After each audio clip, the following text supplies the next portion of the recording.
ദൃശ്യ പോരാട്ടം 2025 നിങ്ങൾക്കായി അവതരിപ്പിക്കുന്നത് Alappad Gold, Pala, Mundakayam, Karukachal. Sponsored by Mary Queens Hospital, 26 mile, Kanjirappally.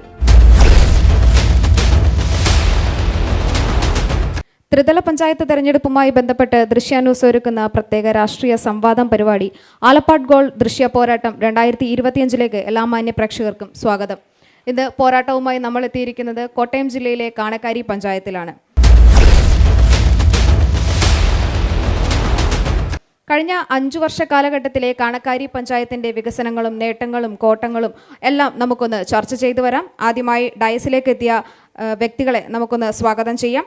Panchayat president Ambika Sukumaran, സ്വാഗതം. LDF പ്രതിനിധി ഡോക്ടർ സുരേഷ് കുമാർ, സ്വാഗതം. BJP പ്രതിനിധി ജഗജിത്ത്, സ്വാഗതം. അപ്പം ആദ്യമായി പ്രസിഡന്റിലേക്ക് കടക്കാം. പ്രസിഡന്റ്, ഈ ഒരു 5 വർഷ കാലഘട്ടത്തിലെ എന്തൊക്കെ വികസനങ്ങൾ ഈ കാണക്കാരി പഞ്ചായത്തിൽ കൊണ്ടുവരാൻ സാധിച്ചു? എല്ലാവർക്കും നമസ്കാരം. നമ്മുടെ കഴിഞ്ഞ 5 വർഷക്കാലം കാണക്കാരി ഗ്രാമപഞ്ചായത്ത് വികസന പ്രവർത്തനങ്ങളാണ് ഇവിടെ എന്നോട് ആവശ്യപ്പെട്ടിരിക്കുന്നത്. തീർച്ചയായിട്ടും എല്ലാ രംഗത്തും നമുക്ക് നല്ല രീതിയിൽ വികസന പ്രവർത്തനങ്ങൾ കൊണ്ടുവരാൻ സാധിച്ചു. ഓരോന്നായിട്ട് എടുത്ത് പറയണമെങ്കിൽ ഓരോന്നായിട്ട് തന്നെ പറയാം. ഇപ്പോൾ ഈ അടുത്ത കാലത്ത് നമ്മൾ അതിദരിദ്രരെ കണ്ടെത്തിക്കൊണ്ട് ഏറ്റവും കോട്ടയം ജില്ലയിൽ 1ാമത് പ്രഖ്യാപിച്ചു അതിദരിദ്രരില്ലാത്ത ഒരു ഇതായിട്ട്. പക്ഷെ അതിനകത്ത് ഏറ്റവും കൂടുതൽ കാണക്കാരി ഗ്രാമപഞ്ചായത്തിനെ നമ്മൾ കണ്ടെത്തിയിട്ടുള്ളത് 20 പേരെയായിരുന്നു. 20 പേരെ കണ്ടെത്തി അവരുടെ പോരായ്മകൾ, അവർക്ക് വേണ്ടുന്ന സഹായങ്ങൾ. അതിൽ 20 പേരെ കണ്ടെത്തിയതിൽ 2 പേർക്ക് വാസയോഗ്യമായ വീടില്ലായിരുന്നു. അവർക്ക് 2 പേർക്ക് നമ്മൾ വീട് വെച്ച് നൽകി. അതുപോലെ തന്നെ 7 പേർക്ക് വീടിൻ്റെ അറ്റകുറ്റപ്പണികൾ നമ്മളോട് ആവശ്യപ്പെട്ടു. ആ 7 പേർക്കും അറ്റകുറ്റപ്പണികൾ ചെയ്തു കൊടുത്തു. അത് പിന്നെ ആരോഗ്യരംഗത്ത് ആവശ്യമായ മരുന്നുകൾ വീട് വഴി എത്തിച്ചു കൊടുത്തു. കിറ്റുകൾ വീട് വഴി എത്തിച്ചു കൊടുത്തു. അങ്ങനെ ആരോഗ്യരംഗത്ത് ഏറ്റവും നല്ല ഒരു പ്രവർത്തനം കാണക്കാരി ഗ്രാമപഞ്ചായത്തിന് കാഴ്ചവെക്കാൻ സാധിച്ചിട്ടുണ്ട്. അതുപോലെ തന്നെ ആരോഗ്യരംഗവുമായി ബന്ധപ്പെട്ടുകൊണ്ട് കാണക്കാരി ഗ്രാമപഞ്ചായത്ത് ഏറ്റവും കൂടുതൽ അവാർഡുകൾ നേടിയ 5 വർഷമാണിത്. അതിനകത്ത് നമ്മുടെ ഹോമിയോ ഡിസ്പെൻസറിക്ക് NABH ലഭിക്കുകയുണ്ടായി. അതുപോലെ കായകൽപ്പ ആയുഷിൻ്റെ നേതൃത്വത്തിൽ 1ാം സ്ഥാനം കായകൽപ്പ അവാർഡ് ലഭിക്കുകയുണ്ടായി. ആർദ്രം പദ്ധതിയിൽ ഉൾപ്പെട്ട് 22-23 കാലയളവിൽ 23-24 കാലയളവിൽ ആർദ്രം പദ്ധതിയുമായിട്ട് ബന്ധപ്പെട്ടുകൊണ്ട് 2 പ്രാവശ്യം അവാർഡ് ലഭിക്കുകയുണ്ടായി. അതിലുപരി കാണക്കാരി ഗ്രാമപഞ്ചായത്തിനെ നമ്മുടെ കേരളത്തിലെ ക്ലീൻ ആൻഡ് ഗ്രീൻ പഞ്ചായത്തായി തിരഞ്ഞെടുക്കുകയും അതിൻ്റെ ഒരു ക്ഷണം സ്വീകരിച്ച് നമ്മൾ ഡൽഹിയിൽ പോവുകയും അവിടെ ഇത് കാര്യങ്ങൾ ചർച്ച ചെയ്യുകയൊക്കെ ഉണ്ടായി. ഒരു ക്ഷണം കാണക്കാരി പഞ്ചായത്ത്, കേരളത്തിൽ നിന്ന് ഒരൊറ്റ പഞ്ചായത്തിനെ തിരഞ്ഞെടുത്തിട്ടുള്ളൂ, അത് കാണക്കാരി ഗ്രാമപഞ്ചായത്താണ്. അതുപോലെ തന്നെ വികസന മേഖലയിൽ എല്ലാ കാര്യങ്ങളും, അതിലെ കൃഷി, അനുബന്ധ മേഖലകൾ, അതുപോലെ തന്നെ വീടിൻ്റെ കാര്യങ്ങൾ, ലൈഫ് പദ്ധതി ഉൾപ്പെടുത്തി 144 വീടുകളുടെ പണി പൂർത്തീകരിച്ചിട്ടുണ്ട്. 10 വീടുകളുടെ പണി പുരോഗമിച്ചുകൊണ്ടിരിക്കുന്നു. അതുപോലെ തന്നെ വീട് മെയിൻ്റനൻസിൻ്റെ കാര്യത്തിൽ നമ്മൾ 316 ഈ കാലയളവിൽ 316 വീടുകൾക്ക് വീട് മെയിൻ്റനൻസ് നൽകിയിട്ടുണ്ട്. കായിക മേഖലയിൽ എന്തൊക്കെ വികസനം കൊണ്ടുവന്നു?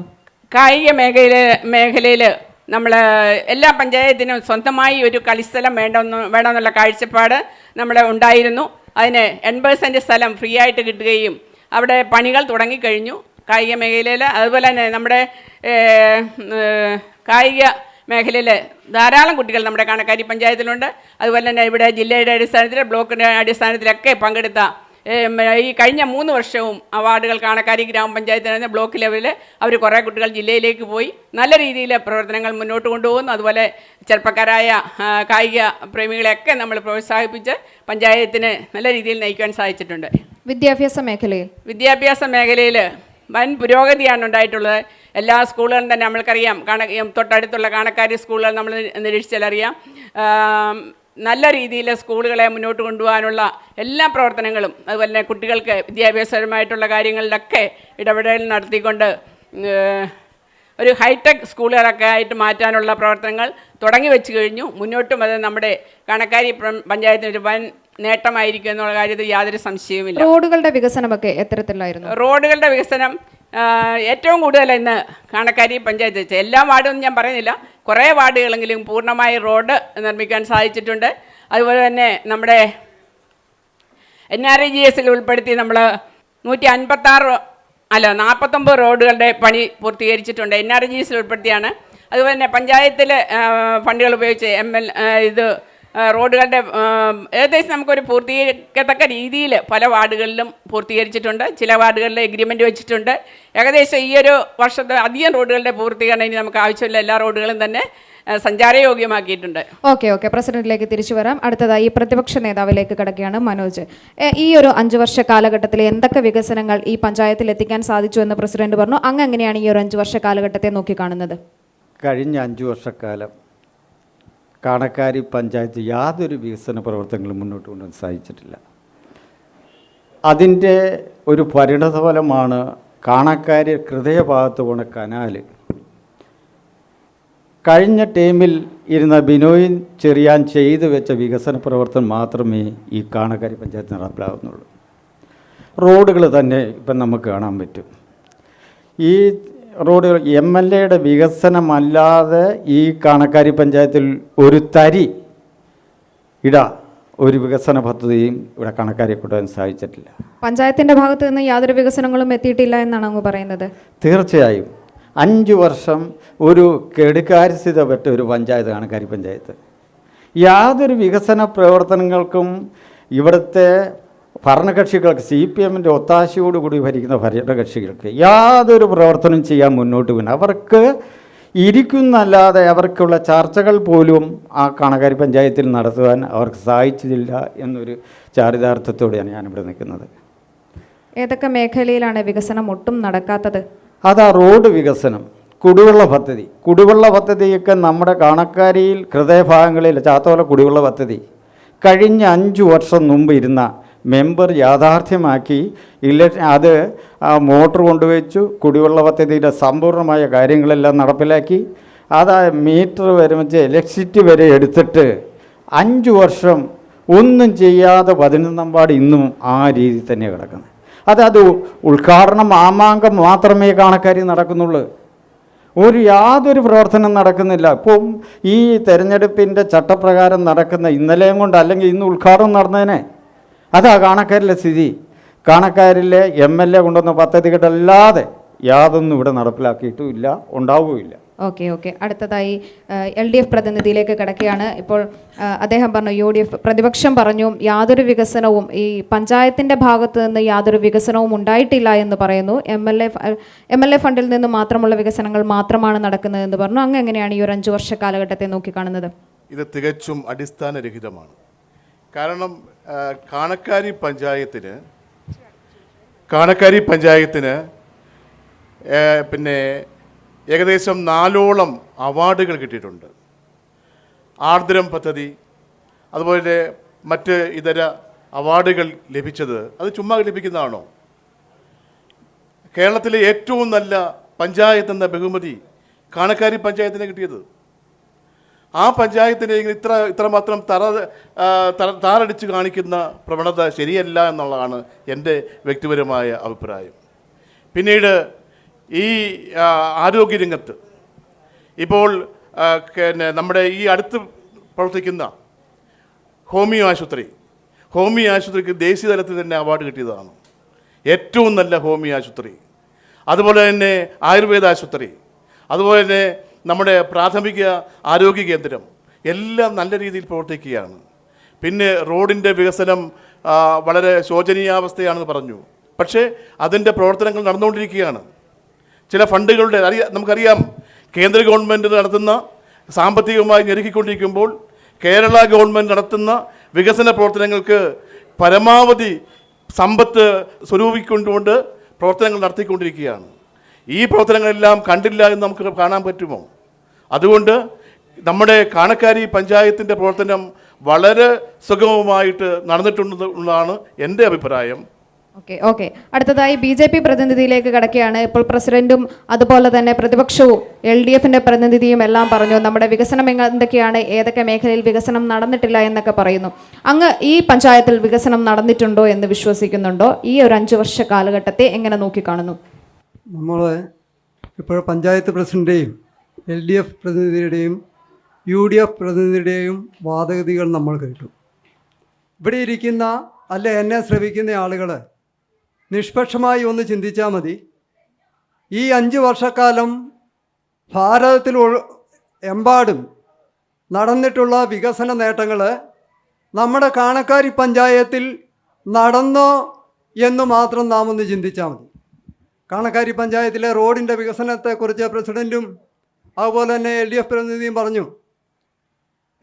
നിങ്ങൾ ഈ ചാനലുകാർ കാണക്കാരി പഞ്ചായത്തിൻ്റെ വിവിധ മേഖലകളിലൂടെ ഈ വണ്ടിയുമായിട്ടൊന്ന് സഞ്ചരിച്ചാൽ അറിയാം ഈ കാണക്കാരി പഞ്ചായത്തിലെ ഇടറോഡുകളുടെ പഞ്ചായത്ത് റോഡുകളുടെ അവസ്ഥ ഇന്ന് എന്താണ് എന്നുള്ളത്. വളരെ വർഷങ്ങളായിട്ട് മാറി മാറി നിവേദനം കൊടുത്ത ഒരു റോഡാണ് നമ്മുടെ സമീപത്ത് തന്നെയുള്ള കാണക്കാരി അമ്പലം അതിരമ്പുഴ റോഡിൽ നിന്നും പാറപ്പുറം റോഡ്. പൊട്ടിപ്പൊളിഞ്ഞ് കിടക്കാൻ തുടങ്ങിയിട്ട് 5 വർഷത്തിലധികമായി. കഴിഞ്ഞ UDF ഭരണസമിതിയുടെ കാലത്ത് തന്നെ പൊളിഞ്ഞു കിടക്കുന്ന റോഡുകൾ, അതുപോലെ തന്നെ 11-ാം വാർഡിൽ എല്ലാ വാർഡുകളിലും UDF ഭരണസമിതിയുടെ കാലം മുതലേ താറുമാറായി കിടക്കുന്ന റോഡുകൾ വികസനമില്ലാതെ റോഡിൻ്റെ പ്രാഥമിക നടപടികൾ പോലും കുഴി അടയ്ക്കാൻ പോലുമുള്ള പൂർണ്ണമായിട്ട് ചെയ്യണ്ട അനവധി കുഴികളുള്ളിടത്ത് ഒരു കുഴി അടയ്ക്കാൻ പോലും ശ്രദ്ധിക്കാത്ത ഒരു പഞ്ചായത്ത് ഭരണസമിതിയാണ് ഇന്ന് നിലവിൽ കാണക്കാരി പഞ്ചായത്തിലുള്ളത്. അതുപോലെ തന്നെ കനാലിൻ്റെ കാര്യം UDFിൻ്റെ പ്രതിനിധി ഇവിടെ സൂചിപ്പിച്ചു. ഈ MEIP കനാൽ കാണക്കാരി പഞ്ചായത്തിലൂടെ വിവിധ വാർഡുകളിലൂടെ കടന്നു പോകുന്നുണ്ട്. കാണക്കാരി പഞ്ചായത്തിൻ്റെ 15-ാം വാർഡ്, 11-ാം വാർഡ്, 9-ാം വാർഡ് കൂടി കടന്നു പോകുന്ന കനാൽ റോഡ് കഴിഞ്ഞ 1.5 വർഷം മുമ്പ് ഒരു സമീപവാസിയായ ഒരു കുട്ടിക്ക് ഒരു അസുഖം വന്ന് മാതാ ആശുപത്രിയിൽ അഡ്മിറ്റ് ചെയ്തപ്പോൾ ഛർദിയും വയറിളക്കുമായി അഡ്മിറ്റ് ചെയ്ത് കഴിഞ്ഞപ്പോൾ ആശുപത്രിയിലെ ഡോക്ടർ വിശദമായി വിവരങ്ങൾ ചോദിച്ച് വന്നപ്പോൾ ആ കൊച്ചുകുട്ടി 2 വയസ്സുള്ള കുട്ടി, വീട്ടിലെ ഭക്ഷണമല്ലാതെ അല്ലെങ്കിൽ അമ്മ കൊടുക്കുന്ന ഭക്ഷണമല്ലാതെ ഒന്നും കഴിക്കാത്ത കുട്ടി എങ്ങനെ ഈ വയറുവേദനയും ഛർദിയും വന്നു? ഇത് പരിശോധിച്ച് വന്ന് അതുപോലെ തന്നെ ഡോക്ടർ വീണ്ടും ചോദിച്ച് വന്ന സമയത്ത് ആ കുട്ടിയുടെ അമ്മ പറഞ്ഞു, ഞങ്ങളുടെ സമീപത്തു കൂടി ഒരു കനാൽ പോകുന്നുണ്ട് എന്ന് പറഞ്ഞു. ഡോക്ടർ ഉറപ്പിച്ച് പറഞ്ഞു, ആ കനാലിലെ വെള്ളം തന്നെയാണ് ഇതിന് കാരണം. നേരെ ആ ആശുപത്രിയിൽ നിന്ന് കാണക്കാരി ഹെൽത്ത് സെൻ്ററിലേക്ക് റിപ്പോർട്ട് കൊടുത്തു. ഹെൽത്ത് സെൻ്ററിൽ നിന്ന് ഉദ്യോഗസ്ഥന്മാർ, HIയുടെ നേതൃത്വത്തിൽ ഉദ്യോഗസ്ഥന്മാർ വന്നു വെള്ളമെടുത്തു, പരിശോധനയ്ക്ക് കൊടുത്തു. ആ വെള്ളം ഇറങ്ങുന്ന വീടുകളിലെ ആ സമീപത്തുള്ള വീടുകളിലെ വെള്ളങ്ങൾ മുഴുവൻ ടെസ്റ്റ് ചെയ്തു. ഞങ്ങളൊക്കെ വെളിയിൽ കൊടുത്ത് ടെസ്റ്റ് ചെയ്തു. ഒരു കിണറ്റിലെയും വെള്ളം കുടിക്കുവാൻ കൊള്ളിയല്ല, ബാക്ടീരിയയുടെ അതിപ്രസരം. ഇത് പഞ്ചായത്തിൽ രേഖാമൂലം പരാതി നൽകി. ഇവിടുത്തെ MLAക്ക് പരാതി, UDF നേതൃത്വം കൊടുക്കുന്ന MLAക്ക് പരാതി നൽകി. ഞങ്ങൾ സമീപവാസികൾ ഒരു ഫലവും ഉണ്ടായില്ല. അവസാനം ഈ പഞ്ചായത്ത് പ്രസിഡന്റിനെയും വാർഡ് മെമ്പർമാരെയും അവിടെ വിളിച്ചു കൊണ്ടുവന്ന് ഞങ്ങൾ പഞ്ചായത്ത് പ്രസിഡന്റ് അവിടെ വെച്ച് ഞങ്ങളോട് പറഞ്ഞു, ഇത് ക്ലീൻ ചെയ്യുവാനുള്ള ഒരു കാര്യം ചെയ്യും. ഇവിടുന്ന് ഒരു 700 മീറ്റർ ദൂരം അവിടെ ഒരു 10-15 വീടുകൾ ഉള്ള ചുറ്റുപാടുള്ള ആ വീടുകളുടെ സമീപം മാത്രം മണ്ണ് കോരാനുള്ള ഫണ്ട് ഒരു 10,000 രൂപ പഞ്ചായത്തിൽ നിന്ന് തരാം, ആരെയെങ്കിലും നിർത്തി അത് മണ്ണ് കോരാനുള്ള വ്യവസ്ഥ ചെയ്തോ എന്ന് പറഞ്ഞു. ഇത് പറഞ്ഞിട്ട് പോയ പ്രസിഡന്റ് വീണ്ടും ചെയ്യാമെന്ന് പറഞ്ഞപ്പോൾ ആ വാർഡിൻ്റെ വാർഡ് മെമ്പർ, 11-ാം വാർഡിൻ്റെ വാർഡ് മെമ്പർ പറയുന്നു, MLA ഫണ്ട് അനുവദിച്ചിട്ടുണ്ട്, അതുകൊണ്ട് പഞ്ചായത്തിൻ്റെ പൈസ അതിനുവേണ്ടി മുടക്കണ്ട എന്ന് പറഞ്ഞ് ആ പദ്ധതി അട്ടിമറിച്ച പഞ്ചായത്ത് പ്രസിഡന്റാണ് എൻ്റെ സമീപം ഇവിടെ നിൽക്കുന്നത്. ഇന്ന് വരെ 1.5 വർഷക്കാലം മുമ്പ് ഞങ്ങൾ പരാതി പറഞ്ഞ ആ കനാൽ ഇന്ന് വരെ ഒന്ന് ക്ലീൻ ചെയ്യുവാൻ അതിൻ്റെ സമീപത്തുള്ള ചപ്പ് ചവറുകൾ വെട്ടിമാറ്റുന്നത് ഞങ്ങൾ തന്നെയാണ്. ഇന്ന് നിങ്ങൾ വന്ന് നോക്കിക്കഴിഞ്ഞാൽ അറിയാം, ആ കനാൽ മുഴുവൻ ചപ്പ് ചവറുകൾ കൊണ്ട് നിറഞ്ഞു നിൽക്കുകയാണ്.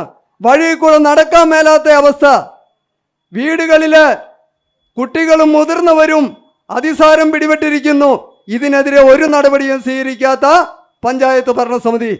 അതുപോലെ തന്നെ ആശുപത്രി വികസനത്തിൻ്റെ കാര്യങ്ങൾ പറഞ്ഞു. ആർദ്ര പദ്ധതിയിലൂടെയും കാലകൽപ്പയിൽ കൂടിയൊക്കെ അവാർഡ് കിട്ടിയ കാര്യം പറഞ്ഞു. എങ്ങനെ അവാർഡ് കിട്ടി നാം ചിന്തിക്കണം. എങ്ങനെയാണ് ഇപ്പോൾ ഈ 5 വർഷക്കാലം കൊണ്ട് ഈ അവാർഡ് കാണക്കാരി ഗ്രാമപഞ്ചായത്ത് മേടിച്ചത്?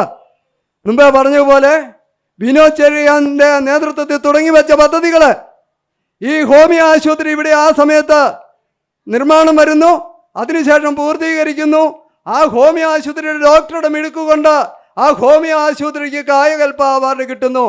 പഞ്ചായത്തിനെ ഞാൻ കുറ്റം പറയുന്നില്ല, പഞ്ചായത്തിൻ്റെ ഫണ്ടും കൊടുത്തിട്ടുണ്ട്, ഇല്ല എന്ന് ഞാൻ പറയുന്നില്ല.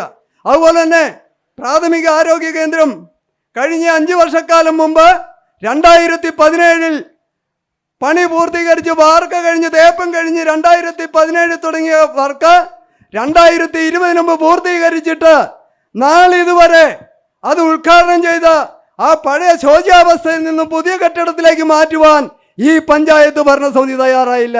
ഓക്കെ അങ്ങയിലേക്ക് തിരിച്ചു വരാം. ഇപ്പോൾ ഈ ഒരു കനാലിന്റെ കാര്യം അതേക്കുറിച്ച് ഒരു 2 കാര്യം കൂടെ എനിക്ക് സൂചിപ്പിക്കാനുണ്ട്. ഈ ഞാൻ പറഞ്ഞ കാണക്കാരി കുടുംബാരോഗ്യ കേന്ദ്രം കഴിഞ്ഞ 6-ാം തീയതി 4-ാം തീയതി അവിടെ ഒരു ബോർഡ് പ്രത്യക്ഷപ്പെടുന്നു. 6-ാം തീയതി ഉദ്ഘാടനം. HMC അറിഞ്ഞിട്ടില്ല, കുടുംബാരോഗ്യ കേന്ദ്രത്തിലെ ഡോക്ടർ അറിഞ്ഞിട്ടില്ല. 5-ാം തീയതി അവിടെ ഫലവും കണ്ടുവയ്ക്കുന്നു. നിങ്ങൾ പോകണം, നിങ്ങൾ കാണണം, നിങ്ങൾ അതും കൂടി ഇതിൻ്റെ കൂടെ പ്രക്ഷേപണം ചെയ്യണം. ഞാൻ പറയുന്നു, അവിടെ നടക്കാത്ത ഒരു ഉദ്ഘാടനത്തിന്റെ പേരിൽ 5-ാം തീയതി ഒരു ഫലകം വെച്ചിരിക്കുന്നു. 6-ാം തീയതി ഉദ്ഘാടനം എന്ന് പറഞ്ഞുകൊണ്ട് ഈ പഞ്ചായത്ത് പ്രസിഡന്റിനെയും MLA-യുടെയും മെഡിക്കൽ DMOയുടെയും ഉൾപ്പെടെയുള്ള പേരുകൾ അവിടെ ആലേഖനം ചെയ്തു വെച്ചിട്ടുണ്ട്. അവിടെ ഉദ്ഘാടനം നടന്നോ? പഞ്ചായത്ത് പ്രസിഡന്റ് മറുപടി പറയണം. അവിടെ ഒരാൾ പോലും എത്തിച്ചേർന്നിട്ടില്ല. പ്രസിഡന്റ്, ഈ നമ്മുടെ ഒരു കനാലിന്റെ കാര്യം പറഞ്ഞിരുന്നു, അതിൽ മലിനീകരണം കൂടുതലാണ്, അപ്പോൾ സമീപവാസികൾക്കൊക്കെ അസുഖങ്ങൾ വരുന്നു എന്ന് പറഞ്ഞു. ആ പഞ്ചായത്തിന്റെ കാര്യത്തിൽ എന്താണ് ആ ഒരു കനാലിന്റെ കാര്യത്തിൽ എന്താണ് തീരുമാനം? ആ കനാലിന്റെ കാര്യത്തിൽ ഹെൽത്തുമായിട്ട് ബന്ധപ്പെട്ട് അവിടെ വേണ്ട കാര്യങ്ങളൊക്കെ ഹെൽത്ത് ഡിപ്പാർട്ട്മെന്റ് വഴി ചെയ്തു. അത് കഴിഞ്ഞ് ഇറിഗേഷനുമായി ബന്ധപ്പെട്ട് അത് ക്ലീൻ ചെയ്യാനുള്ള പരിപാടി ഇപ്പോൾ ഇവിടെ പറഞ്ഞു കേട്ടില്ലേ. നമ്മളതിന് മുൻകൈയിട്ട് ഇറങ്ങിയപ്പോഴേ MLA-യുടെ ഫണ്ടുണ്ട്, അത് ഉപയോഗിച്ച് ചെയ്യാവുന്നവിടെ നിർദ്ദേശം വന്നു. അത് കാരണം നമ്മൾ ചെയ്യേണ്ടെന്നുള്ള രീതിയിൽ ബാക്കി തീരുമാനം എടുത്തു. അതെ, അതായിരുന്നു. അപ്പൊ നിലവിൽ എന്താണ് അതിന് ഒരു തീരുമാനം? ഇപ്പോൾ നിലവിൽ അവസ്ഥ എന്താണ്? ഇപ്പൊ നിലവില് വെള്ളത്തിന്റെ കിണറിന്റെ ഒക്കെ നമ്മൾ ക്ലീൻ ചെയ്തു.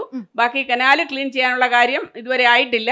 ഇറിഗേഷനുമായിട്ട് നമ്മൾ പല പ്രാവശ്യം ബന്ധപ്പെട്ടിട്ടുണ്ട്. അവരെന്താണ് മറുപടി പറയുന്നത്? അവര് നിലവിൽ ചെയ്തോളാം എന്നുള്ള കാര്യങ്ങളാണ് അവർ പറയുന്നത്. നമ്മുടെ ആ ഭാഗത്ത് കുറെ ഭാഗം അവർ ചെയ്തു. ഇതുപോലുള്ള കാര്യങ്ങൾ ഒരു തുടർ നടപടിയായിട്ടാണ് കനാലിന്റെ ഭാഗങ്ങൾ പോകുന്നത്. അല്ല ഒന്നിച്ചൊരിക്കലും ക്ലീൻ ചെയ്യില്ല. ഓരോ ഘട്ടമായിട്ടാണ് അത് ക്ലീൻ ചെയ്യുന്നത്. കുടിവെള്ളത്തിന്റെ കാര്യം ശരിയാക്കി, അത് കഴിഞ്ഞ് ഈ ഘട്ടം ഘട്ടമായിട്ട്, അല്ല ഒന്നിച്ചൊരു കനാൽ മൊത്തം ക്ലീൻ ചെയ്യാൻ പറ്റില്ല, ഘട്ടം ഘട്ടമായിട്ട് ചെയ്തുകൊണ്ടിരിക്കുന്നു. കാണക്കാരി പഞ്ചായത്തിലെ ഏതേലും വാർഡിലെ ഏതേലും ഭാഗത്ത് ഈ MEIP-കാരെ ഇറിഗേഷൻ ഡിപ്പാർട്ട്മെൻറ്റ് കനാലിനകത്ത് മണ്ണ് കോരി ക്ലീൻ ചെയ്തിട്ടുണ്ടെന്ന് ഇപ്പം പ്രസിഡന്റ് തെളിയിച്ചു കഴിഞ്ഞാൽ ഞാൻ പ്രസിഡന്റിന് പറയുന്ന ഇത് ചെയ്യാം.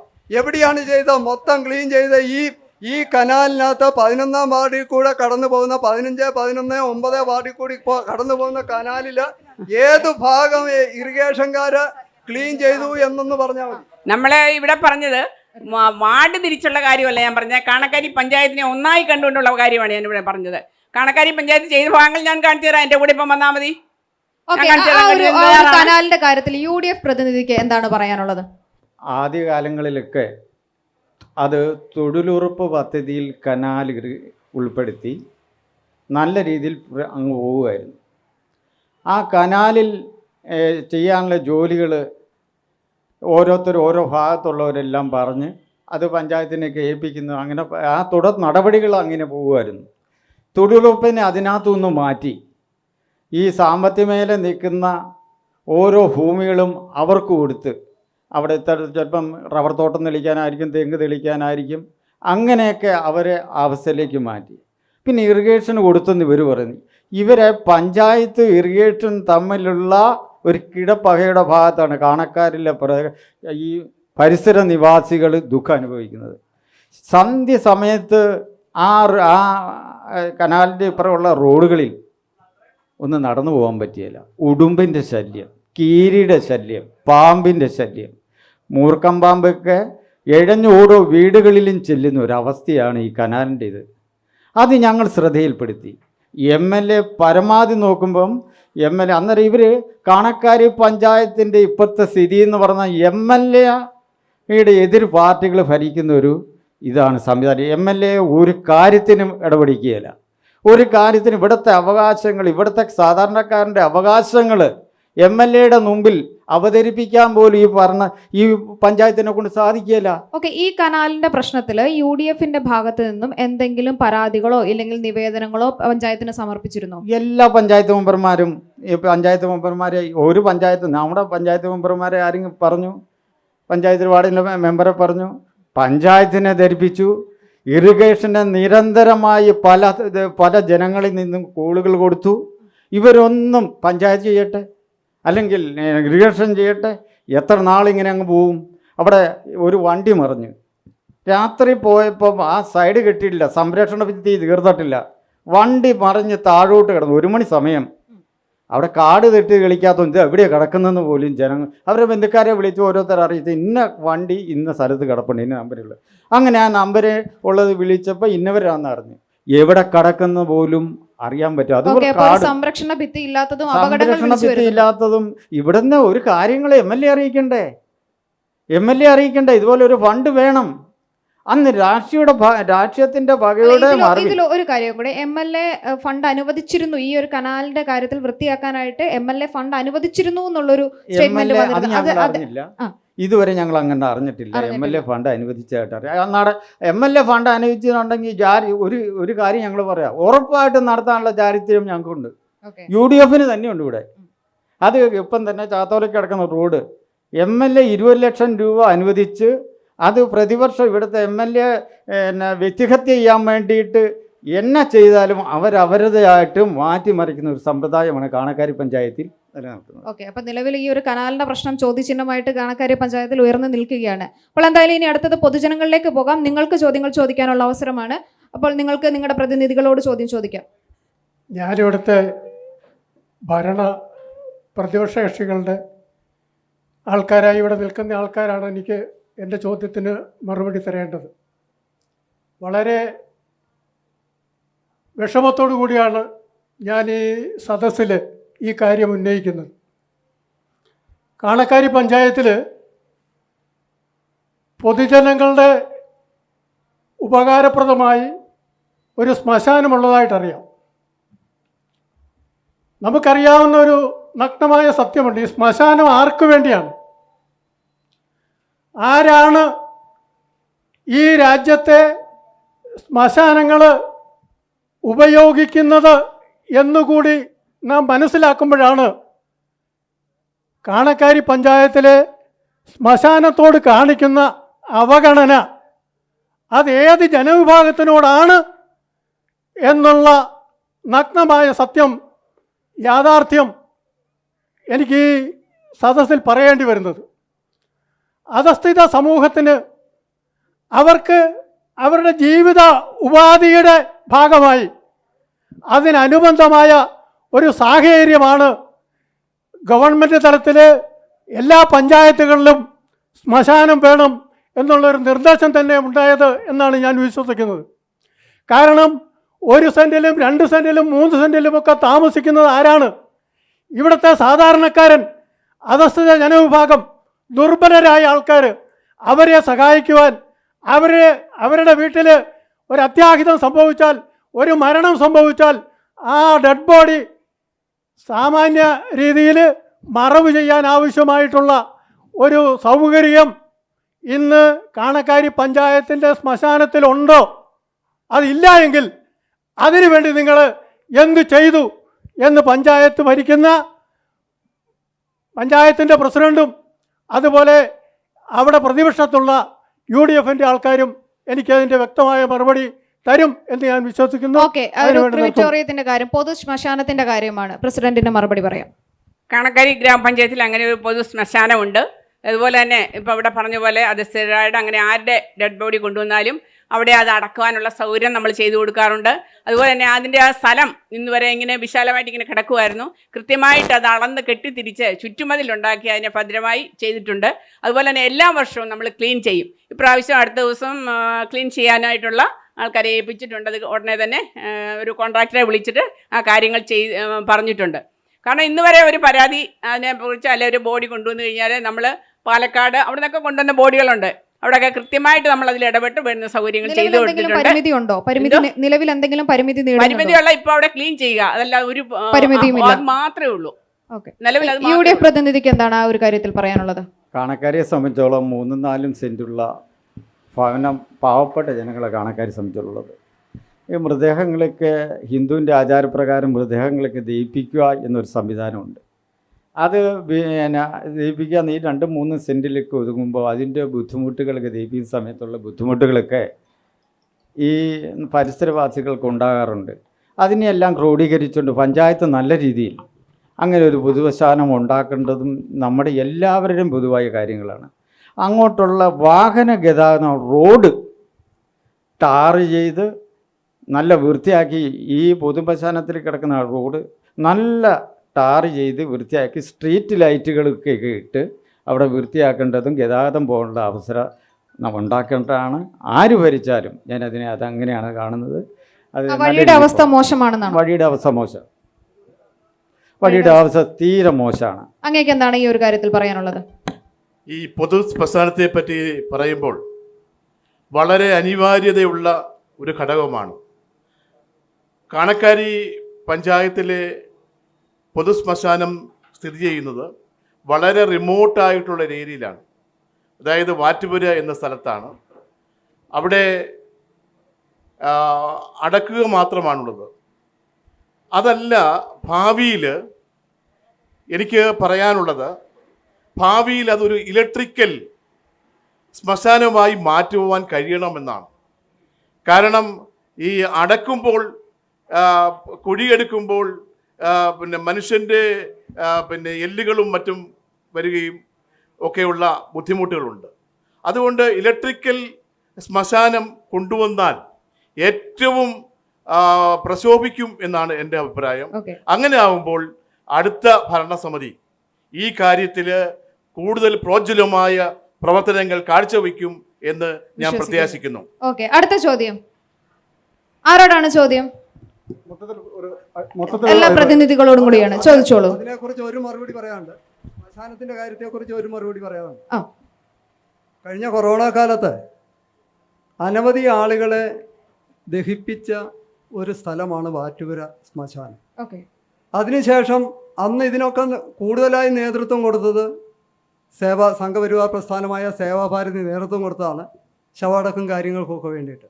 അതിനുശേഷം സേവാഭാരതിയുടെ പ്രതിനിധികൾ കാണക്കാരി പഞ്ചായത്തിൽ ഈ ശ്മശാനം നവീകരിക്കേണ്ടതിനെയും ശുചീകരിക്കേണ്ടതിനെയും കാര്യത്തെക്കുറിച്ചൊരു ലെറ്റർ കൊടുക്കുകയും അതിനുശേഷം LDFിൻ്റെ നേതൃത്വത്തിൽ LDF നേതാക്കന്മാർ ഭരണസമിതി 36 ലക്ഷം രൂപ ചെലവിൽ ഒരു ഹൈടെക് ശ്മശാനം നിർമ്മിക്കുന്നതിന് വേണ്ടിയിട്ടുള്ള ഒരു നടപടി കാണക്കാരി ഗ്രാമപഞ്ചായത്ത് സ്വീകരിച്ചു എന്നും പറഞ്ഞ് മുൻ പ്രസിഡൻ്റ് കാലത്ത്, അതായത് LDF ഭരണസമിതിയുടെ കേരള കോൺഗ്രസ് മാണി ഗ്രൂപ്പിൻ്റെ പ്രസിഡൻറ്റ് പഞ്ചായത്ത് പ്രസിഡൻ്റായിരുന്ന സമയത്ത് ഒരു പ്രഖ്യാപനം നടത്തിയതാണ്.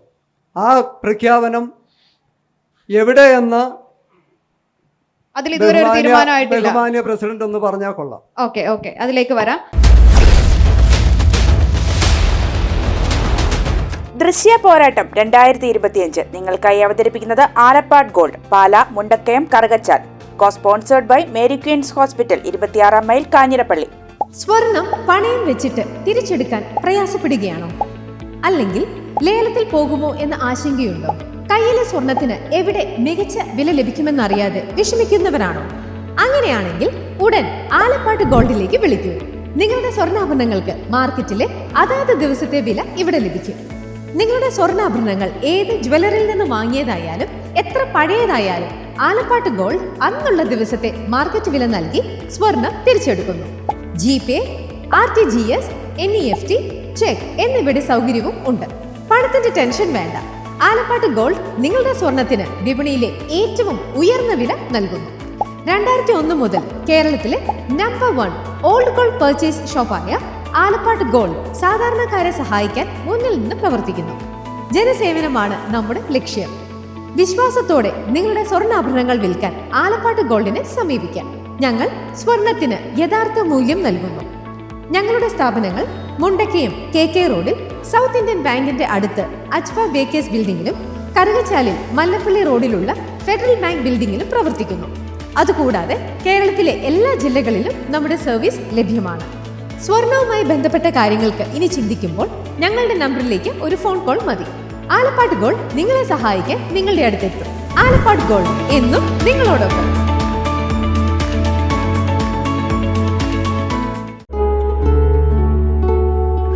Mother soothes, Mother cares, Mother protects, Mother finds always reason to smile. Mother stands up for you for everything.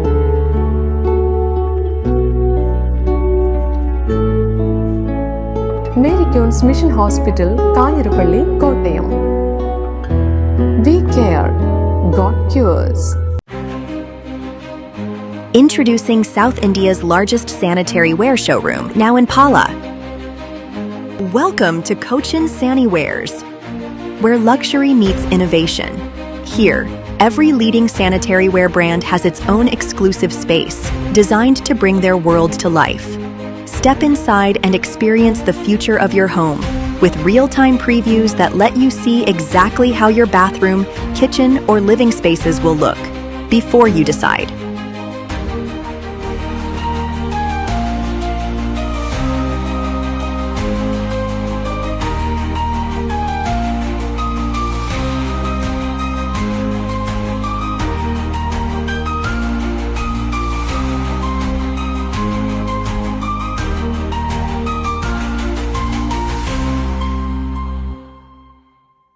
കൈകളുടെ അലങ്കാരങ്ങൾക്ക് പരിശുദ്ധ സ്വർണത്തിന്റെ പൊൻപ്രഭയേകാൻ മലബാർ ഗോൾഡ് ആൻഡ് ഡയമണ്ട്സ് നിങ്ങൾക്കായി ഒരുക്കുന്ന ബാംഗിൾ ഫെസ്റ്റ്. സമാനതകളില്ലാത്ത ഏറ്റവും പുതിയ ഡിസൈൻ വളകൾക്കൊപ്പം ട്രഡീഷണൽ വളകളുടെ അത്യാകർഷകമായ കളക്ഷനുമായി ഒക്ടോബർ 17 മുതൽ 24 വരെ ഞങ്ങളുടെ തൊടുപുഴ ഷോറൂമിൽ വരൂ. മനസ്സിനിണങ്ങിയ സ്വർണം മിതമായ വിലയിൽ സ്വന്തമാക്കുന്നതിനൊപ്പം അലങ്കാരങ്ങളുടെ പൂർണ്ണത അനുഭവിച്ചറിയാൻ മലബാർ ഗോൾഡ് ആൻഡ് ഡയമണ്ട്സ് നിങ്ങളേവരെയും സ്വാഗതം ചെയ്യുന്നു.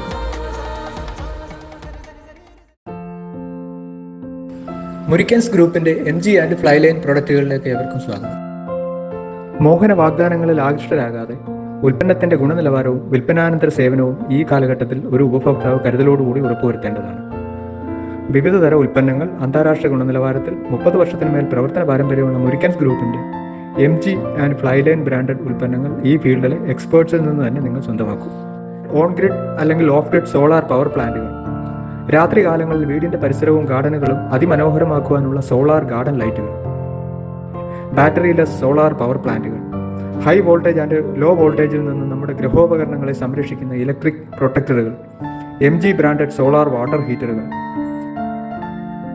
കോൺസ്റ്റന്റ് വോൾട്ടേജ് ഔട്ട്പുട്ട് നൽകുന്ന MG സെർവോ വോൾട്ടേജ് സ്റ്റെബിലൈസറുകൾ, ഭക്ഷണപാനീയങ്ങളും മറ്റും കേടുകൂടാതെ സൂക്ഷിക്കുന്നതിനുള്ള ഡീപ് ഫ്രീസറുകൾ, ഹോസ്പിറ്റൽ മോർച്ചറി ചേംബറുകൾ, മൊബൈൽ മോർച്ചറികൾ എന്നിവ ഞങ്ങളുടെ വിശാലമായ ശ്രേണിയിൽപ്പെടുന്നു. മുരിക്കൻസ് ഗ്രൂപ്പിന്റെ ഈ പ്രൊഡക്റ്റുകളെ കുറിച്ച് അറിയുന്നതിനായി സന്ദർശിക്കൂ murikans.com അല്ലെങ്കിൽ solarkerala.com.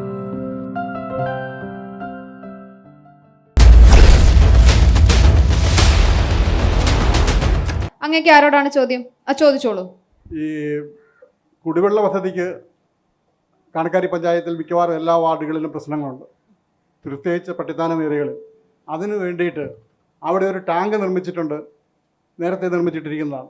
ആ ടാങ്ക് ജനങ്ങൾക്ക് ഉപയോഗപ്രദമായ രീതിയിൽ കണക്ഷൻ കൊടുത്ത് അത് പ്രവർത്തിക്കാൻ ഇതുവരെ സാധിച്ചിട്ടില്ല എന്നാണ് എൻ്റെ വിശ്വാസം. അങ്ങനെയെങ്കിൽ അതെന്തുകൊണ്ട്, അതെന്താണ് അത് ചെയ്യുന്നത്? അങ്ങനെ ഓക്കെ, കുടിവെള്ള പദ്ധതിക്കായിട്ട് നിർമ്മിച്ച ടാങ്കിന്റെ കാര്യത്തിൽ പട്ടിനാനത്തെ കാര്യമാണോ? പട്ടിനാനത്തെ നമ്മൾ ഫണ്ട് വെച്ച് അതിൻ്റെ പൂർത്തീകരണം ഏകദേശം ആയിട്ടുണ്ട്. അതുപോലെ കുറച്ച് വീട്ടുകാർ കൂടി അവിടെ SCയുടെ ഒരു വിഭാഗം ആൾക്കാരുണ്ടായിരുന്നു. അവർക്കതിൻ്റെ കഴിഞ്ഞ ദിവസം അത് ഓപ്പൺ ചെയ്ത് കൊടുത്തു. ബാക്കിയുള്ള ആൾക്കാർക്ക് അത് കൊടുക്കാനായിട്ട് നമ്മൾ ഫണ്ട് വെച്ചിട്ടുണ്ട്. അതിൻ്റെ പണിയും കൂടെ പൂർത്തീകരിച്ചതിന് ശേഷമേ ഇത് ഓപ്പൺ ചെയ്ത് കൊടുക്കാൻ പറ്റുള്ളൂ. ബാക്കി അവിടെ കിണറുണ്ട്, എല്ലാ സൗകര്യങ്ങളുണ്ട്. അതുപോലെ ജില്ലാ പഞ്ചായത്ത് നിർമ്മല ജിമ്മി ഈ 3 ലക്ഷം രൂപയും കൂടി അതിനുവേണ്ടി പൈപ്പ് ഇടുന്നതിന് വെച്ചിട്ടുണ്ട്. അതിന്റെ തുടർ നടപടികൾ ചെയ്തുകൊണ്ടിരിക്കുക. ഓക്കെ, അപ്പൊ അതിന്റെ പണികൾ പുരോഗമിക്കുകയാണ്. അതിനുശേഷം അത് തുറന്നു കൊടുക്കും. 100% ഉറപ്പാണ്. അതിനുശേഷം അത് 5 വർഷത്തിന് മുമ്പ് പണിത ടാങ്കാണ്. ഇതുവരെ അതിന് ജനങ്ങൾക്ക് ഉപകാരപ്രദമായ രീതിയിൽ കണക്ഷൻ കൊടുക്കാൻ സാധിച്ചിട്ടില്ല. അതൊരു വലിയ തെറ്റാണ് എന്ന് എനിക്ക് തോന്നുന്നു. എന്താണ് അതിലൊരു താമസം നേരിട്ടത് എന്നാണ് അദ്ദേഹം? ഇത് പല സെക്ഷനാണ്. ഞാൻ പറഞ്ഞില്ലേ, SC വിഭാഗത്തിനൊരു ഇതാണ്. അതുപോലെ തന്നെ നമ്മുടെ ഈ കണക്ഷൻ എന്ന് വെച്ചാൽ കുടിവെള്ള പദ്ധതി ജനങ്ങൾക്ക് വേണ്ടിയിട്ട് അല്ലെ സൊസൈറ്റിക്ക് വിട്ടു കൊടുത്തു കഴിഞ്ഞാൽ അവരുടെ ഒരു കൂട്ടായ്മയോട് കൂടി അല്ലെ അതിൻ്റെ അറ്റകുറ്റപ്പണികൾ ചെയ്യണമെങ്കിൽ മുന്നോട്ടുള്ള പ്രവർത്തനങ്ങൾ സുഗമമായി പോകണമെങ്കിൽ അവരുടെ ഒരു ഇതുകൂടെ വേണം. അവിടെ ആ സൊസൈറ്റിയിൽ നിന്ന് നിലവിലുണ്ടായിരുന്ന സൊസൈറ്റി നിർജീവമായി പുതിയ സൊസൈറ്റി ഉണ്ടാകുന്നതിന് വേണ്ടിയിട്ടുള്ള നടപടികൾ എടുത്തിട്ടുണ്ട്. അവിടെ കണ്ട് 46,000 രൂപ കുടിശ്ശികയുണ്ട്. കുടിശ്ശിക എന്നുള്ള രീതിയിൽ അറിയാം ഇങ്ങനെ കുടിവെള്ള പദ്ധതികൾ അതിൻ്റെ വിഹിതം ഈ ഓരോ അവരും കൊടുക്കേണ്ടതായിട്ടുണ്ട്. അതങ്ങനെ കുടിശ്ശിയായിട്ട് കിടക്കുകയാണ്. അത് ഈ ബാക്കി പണിയും കൂടെ തീർന്നു കഴിഞ്ഞാൽ ഉടനെ ഇതിനാവശ്യമായ കിണറും എല്ലാം മോട്ടറും എല്ലാം ഉണ്ട്. ഇത് പണി പൂർത്തീകരിച്ചാൽ ഉടൻ തന്നെ അത് നടപ്പാകും. അപ്പോൾ അതിന്റെ 1-2 കാലതാമസം എന്തൊക്കെയാണെന്ന് പറഞ്ഞിരുന്നു. നിലവിൽ പണി നടന്നുകൊണ്ടിരിക്കുകയാണ്. അപ്പൊ എത്രയും വേഗം പൊതുജനങ്ങൾക്ക് പ്രയോജനകരമാകുന്ന രീതിയിൽ അത് തുറന്നു കൊടുക്കുമെന്നാണ് പറഞ്ഞത്. അങ്ങേക്ക് എന്താണ് UDFന്റെ പ്രതിനിധി? കുടിവെള്ള പദ്ധതിയാണ് ജനത്തിന് ഏറ്റവും പ്രാധാന്യമർഹിക്കുന്ന ഒരു പദ്ധതി. 5 വർഷക്കാലമായി അനക്കിയിട്ടില്ല ആ പദ്ധതി. ഇന്നും ഓരോപ്പം പ്രസിഡന്റോട് ചോദിക്കുമ്പോഴും പ്രസിഡന്റ് പറയുന്നത് ഓരോ സെക്ഷനിൽ പെടുത്തിയാണ്. 5 വർഷക്കാലം അവരുടെ ഭരണം. ഈ പ്രതിപക്ഷത്തിന്റെ ഭാഗത്തു നിന്നും ആ ഒരു കാര്യത്തിൽ എന്തെങ്കിലും നടപടി നോക്കിയിരുന്നു? പ്രതിപക്ഷത്തിന്റെ കാര്യം എന്ന് പറയാൻ അവർക്ക് 10-12 മെമ്പർമാരുണ്ട്. ഇതെല്ലാം ഞങ്ങളുടെ പ്രതിപക്ഷത്തിരിക്കുന്ന മെമ്പർമാർ നിരന്തരമായി കുടിവെള്ള പദ്ധതിക്ക് ഒന്നാം ഇതായിട്ട് തന്നെ പറഞ്ഞു പഞ്ചായത്ത് അവരെ ഏക്കിയല്ല. അവർ ഭരണപക്ഷത്തിന്റെ ആൾക്കാരല്ലേ, അവർക്ക് അവരുടേതായിട്ട് രീതിയിൽ ആ ഭരണം പോകണം. അല്ലാതെ കണക്കാരി പഞ്ചായത്തിൽ ഒരു വികസന പദ്ധതിക്കും ഇവർ തുടക്കം കുറിച്ചിട്ടില്ല. UDF തുടങ്ങി വെച്ച പദ്ധതികളെല്ലാം അവതാളത്തിൽ കിടക്കുന്ന ഒരു ഇതായിട്ടാണ് കണക്കാരി സംബന്ധിച്ചോളം മാറുന്നത്. ഓക്കെ, അടുത്ത ചോദ്യം ആരോടാണ് ചോദ്യം? 3 പേരോടുണ്ട്. അതായത് ഇടതുപക്ഷത്തിന്റെ പ്രതിനിധിയോടും കോൺഗ്രസിന്റെ പ്രതിനിധിയോടും അതുപോലെ പഞ്ചായത്ത് പ്രസിഡന്റിനോടുണ്ട്. അവർ പറഞ്ഞ കുറച്ച് കാര്യങ്ങൾ ഞാൻ നോട്ട് ചെയ്തിട്ടുണ്ട്. അതാണ് എനിക്ക് ചോദ്യമായിട്ട് ചോദിക്കാനുള്ളത്. ചോദിച്ചോളൂ. അതായത് നമ്മുടെ പഞ്ചായത്ത് പ്രസിഡന്റ് പറഞ്ഞു നമ്മുടെ നടപ്പിലാക്കിയിട്ടുള്ള കണക്കാരി പഞ്ചായത്തിൽ നടപ്പിലാക്കിയിട്ടുള്ള കുറച്ച് പദ്ധതികൾ പറഞ്ഞു.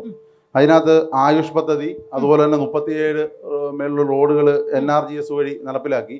ഈ പദ്ധതികൾ കേരള സർക്കാർ നടപ്പിലാക്കിയാണോ കേന്ദ്ര ഗവൺമെന്റ് നടപ്പിലാക്കിയാണോ എന്ന് പ്രസിഡന്റ് പറയണം. കാരണം ഈ 2 പദ്ധതിയും നരേന്ദ്രമോദി സർക്കാരിന്റെ കീഴിലുള്ള. അത് പഞ്ചായത്ത് പ്രസിഡന്റ് പറയുമ്പം അതേ ഇടതുപക്ഷത്തിന്റെ പ്രതിനിധി ഇവിടെ നിന്ന് പറയുകയാണ് നരേന്ദ്രമോദി സർക്കാർ അവഗണിക്കുമെന്ന് പറയുക. നമ്മുടെ പഞ്ചായത്തിനെ അവഗണിക്കുമെന്ന് പറയുക. പഞ്ചായത്ത് പ്രസിഡന്റ് പറയുന്നു ആയുഷ് പദ്ധതി നടപ്പിലാക്കി 37-40 റോഡ് നടപ്പിലാക്കി തന്നു പറയുമ്പോൾ അത് കേന്ദ്ര പദ്ധതിയാണ്.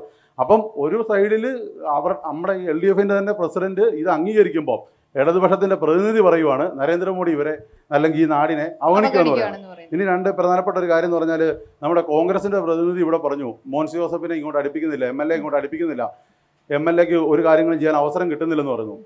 2 വർഷക്കാലം ഒരു പ്രധാനപ്പെട്ട റോഡ് പൊട്ടിപ്പൊളിഞ്ഞ് കിടന്നിട്ട് ആ ഭാഗത്തൂടെ ആളുകൾക്ക് പോകാൻ മേലാഞ്ഞിട്ട് നാട്ടുകാരെല്ലാ ദിവസവും വൈകുന്നേരം രാവിലെ സ്വന്തം കുഞ്ഞുങ്ങളെ സ്കൂളിൽ വിടാനും മറ്റും ഉപയോഗിക്കുന്ന മെയിൻ റോഡിൻ്റെ കാര്യം പറയുന്നത്. കൊട്ടക്കകത്ത് മണ്ണും ചുമന്നുകൊണ്ടാണ് പോണത്. കാരണം കുഞ്ഞുങ്ങൾ ചെളിക്കകത്തൂടെ പോയി യൂണിഫോം മുഴുവൻ ചെളി പറ്റുന്ന അവസ്ഥയിൽ വാറ്റൂര റോഡ് കിടന്നപ്പോൾ ഈ റോഡിനെ പ്രതിനിധീകരിക്കുന്ന MLA ഈ 2 വർഷക്കാലം ഇത് ചെയ്തില്ല. ഇപ്പം തെരഞ്ഞെടുപ്പായപ്പം ഇതിലെ മറ്റേ പണ്ട് പറയുമല്ലേ നമ്മൾ മറ്റേ ഈ വലിച്ചു വാരി എറിഞ്ഞിട്ട് പോകാന്ന് പറയുന്ന രീതിക്ക് ഇതിലും ടാറ് വാരി ഒഴിച്ചിട്ടിട്ട് പോയിട്ടുണ്ട്. അത് ഇപ്പം തെരഞ്ഞെടുപ്പ് സ്റ്റാൻഡാണ്. അപ്പം MLAക്ക് അവിടെ വന്നിട്ട് MLAയുടെ റോഡ് ചെയ്യുന്നതിനായിട്ട് ഇവിടെ ആരാ തടസ്സം നിൽക്കുന്നത്? അങ്ങനെ തടസ്സം കൊണ്ട് MLA അവിടെ വന്നിട്ട് അവിടെ വന്ന് നിൽക്കുമ്പോൾ സ്വാഭാവികമായിട്ട് നിങ്ങളെപ്പോലുള്ള മാധ്യമങ്ങൾ വരുമല്ലേ. ഒരു MLA ഈ നാട്ടിൽ കാല് കുത്താൻ സമ്മതിക്കുന്നില്ലെന്ന് പറയുമ്പോൾ എന്ത് വിരോധാഭാസ. അപ്പം ഈ പറഞ്ഞ ഈ ആളുകളെ പേടിച്ചിട്ട് വീട്ടിലിരിക്കുന്ന ഒരു MLA ആണ് നമുക്കുള്ളതെന്ന് അദ്ദേഹം തന്നെ തുറന്നു പറയുക. അങ്ങനെ ഒരു ആളെ എന്തിനാ ഈ നാട്ടിലെ ജനങ്ങൾ ജയിപ്പിച്ചു വിടുന്നത്? ജനങ്ങൾക്ക് വേണ്ടി ചെയ്യാൻ ഇവര് തയ്യാറല്ല എന്ന് അവർ തന്നെ പറയുക. പ്രസിഡന്റിന് ആദ്യം മറുപടി പറയാം.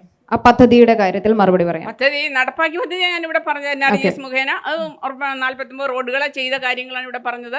അതുപോലെ തന്നെ ഇവിടെ പറഞ്ഞ MLAയുടെ ഫണ്ട് ഉപയോഗിച്ചെന്ന് പറഞ്ഞു കഴിഞ്ഞാൽ എന്നെ സംബന്ധിച്ചുള്ള ഞാൻ പ്രതിനിധീകരിക്കുന്ന ഒരു 10 വർഷമായിക്കാണ് ഞാൻ പാടശേഖരത്തുള്ള കടപ്പൂർ പാടശേഖരത്തേക്കുള്ള ഏക വഴിയാണ്.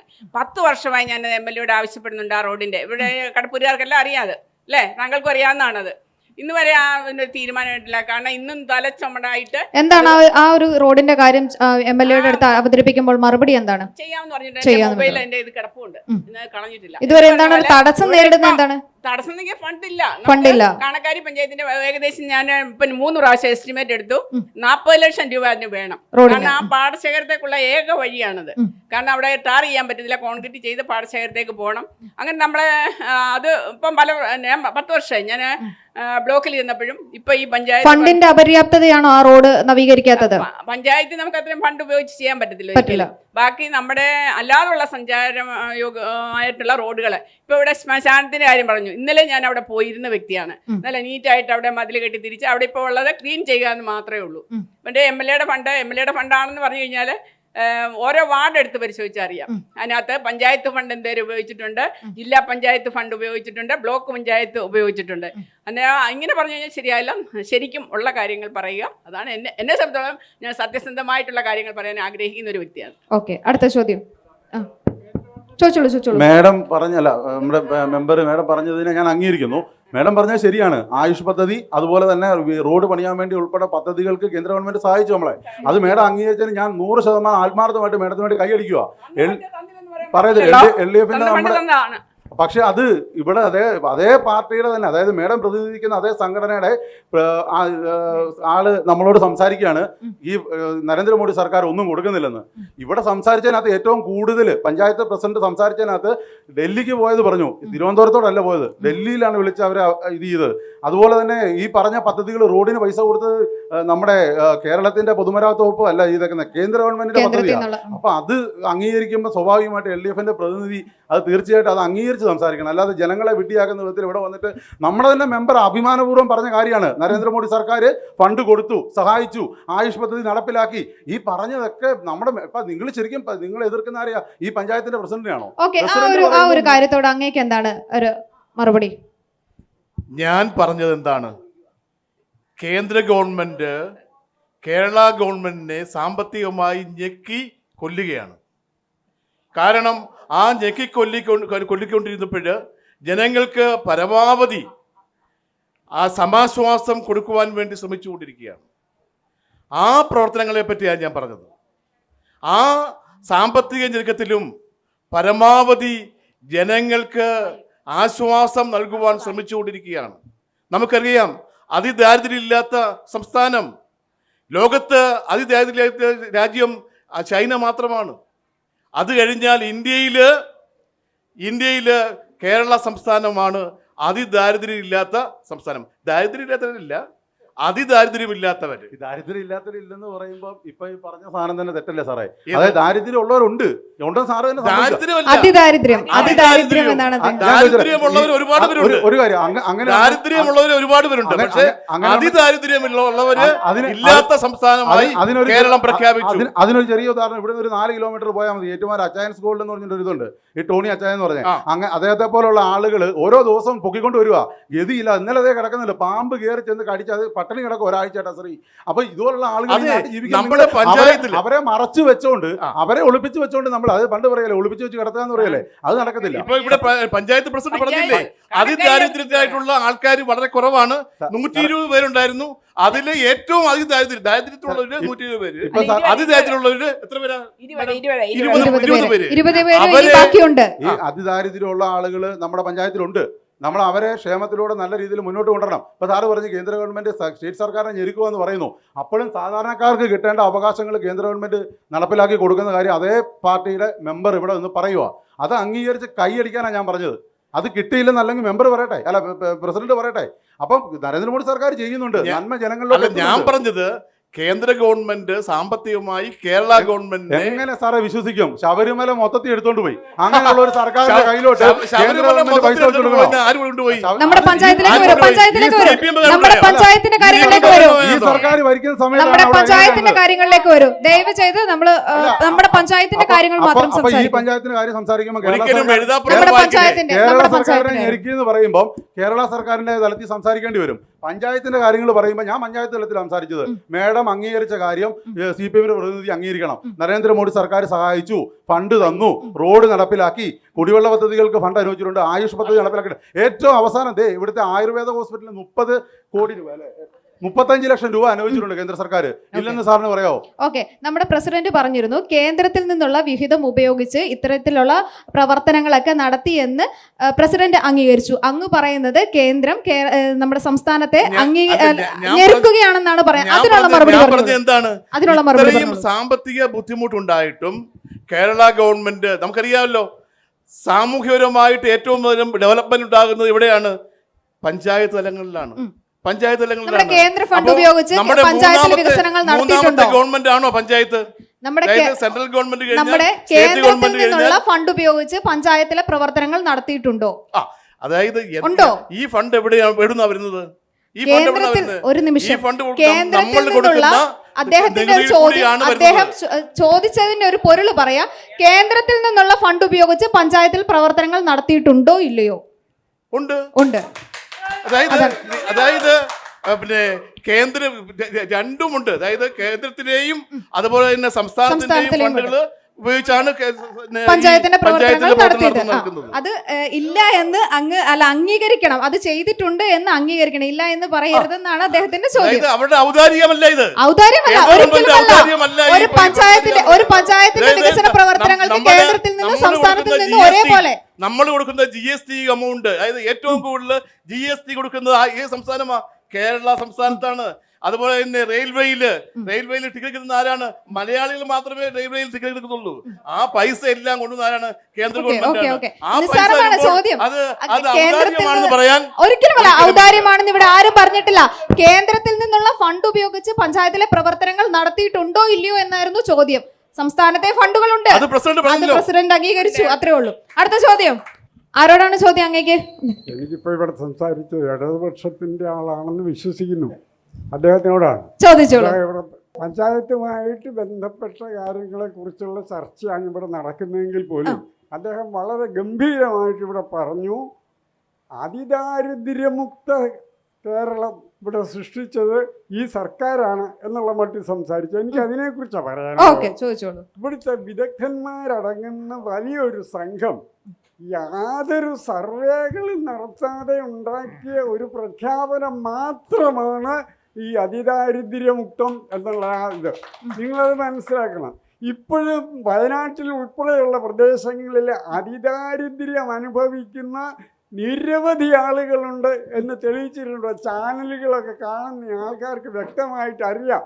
വളരെ വിദഗ്ധന്മാരായ സാമ്പത്തിക വിദഗ്ധന്മാർ പറഞ്ഞിട്ടുണ്ട് അതിദാരിദ്ര്യമുക്തമൊന്നും ആയിട്ടില്ല, ഇത് വെറും തെരഞ്ഞെടുപ്പ് കാലത്ത് ഉപയോഗിക്കുന്ന ഒരു സ്റ്റണ്ട് മാത്രമായിരുന്നു മുഖ്യമന്ത്രിയുടെ ഈ പ്രഖ്യാപനം. അതിദാരിദ്ര്യമുക്തമായിട്ടുണ്ട് ചിലരൊക്കെ, ആരൊക്കെയാണെന്ന് ഞാൻ പറയുന്നില്ല. കുറെ ആൾക്കാരൊക്കെ അതിദാരിദ്ര്യമുക്തമായിട്ടുണ്ട്. മുഖ്യമന്ത്രി ഉൾപ്പെടെ, മുഖ്യമന്ത്രിയുടെ കുടുംബം ഉൾപ്പെടെ നിരവധി ആളുകൾ അതിദാരിദ്ര്യമുക്തമായിട്ടുണ്ട്. പക്ഷെ സാധാരണ ജനങ്ങളിലേക്കൊന്നും ഇത് എത്തിച്ചേർന്നിട്ടില്ല എന്നുള്ളതാണ് സത്യം. അങ്ങേക്ക് എന്താണ് ആ ഒരു കാര്യത്തോട് പ്രതികരിക്കാനുള്ളത്? അല്ല, അരവിന്ദകൃഷ്ണ സാറ് ഇത് പറയുമ്പോൾ സാറൊരു പ്രിൻസിപ്പളാണ്, അത് നമുക്കറിയാം. അപ്പോഴ് കൃത്യമായി പെൻഷൻ കിട്ടുന്നുണ്ടെന്ന് ഉള്ളത് കൊണ്ടാണ് ഇത്തരം കാര്യങ്ങൾ പറയുന്നതെന്നറിയാം. ഞാനും ഒരു പെൻഷനറാണ്. അപ്പോൾ ഈ കാര്യങ്ങളിൽ ശ്രദ്ധിക്കേണ്ടത് എന്തായാൽ അതിദാരിദ്ര്യം എന്താണ്, ദാരിദ്ര്യം എന്താണ്, പോവർട്ടി എന്താണ്, എക്സ്ട്രീം പോവർട്ടി എന്താണെന്ന് ആദ്യമേ മനസ്സിലാക്കണം. പോവർട്ടി എന്താണെന്നോ? അതായത് ദാരിദ്ര്യം എന്ന് പറഞ്ഞാൽ ഒരു മനുഷ്യൻ്റെ ദൈനംദിനമായിട്ടുള്ള പ്രാഥമികമായിട്ടുള്ള കാര്യങ്ങൾ എന്താണ്?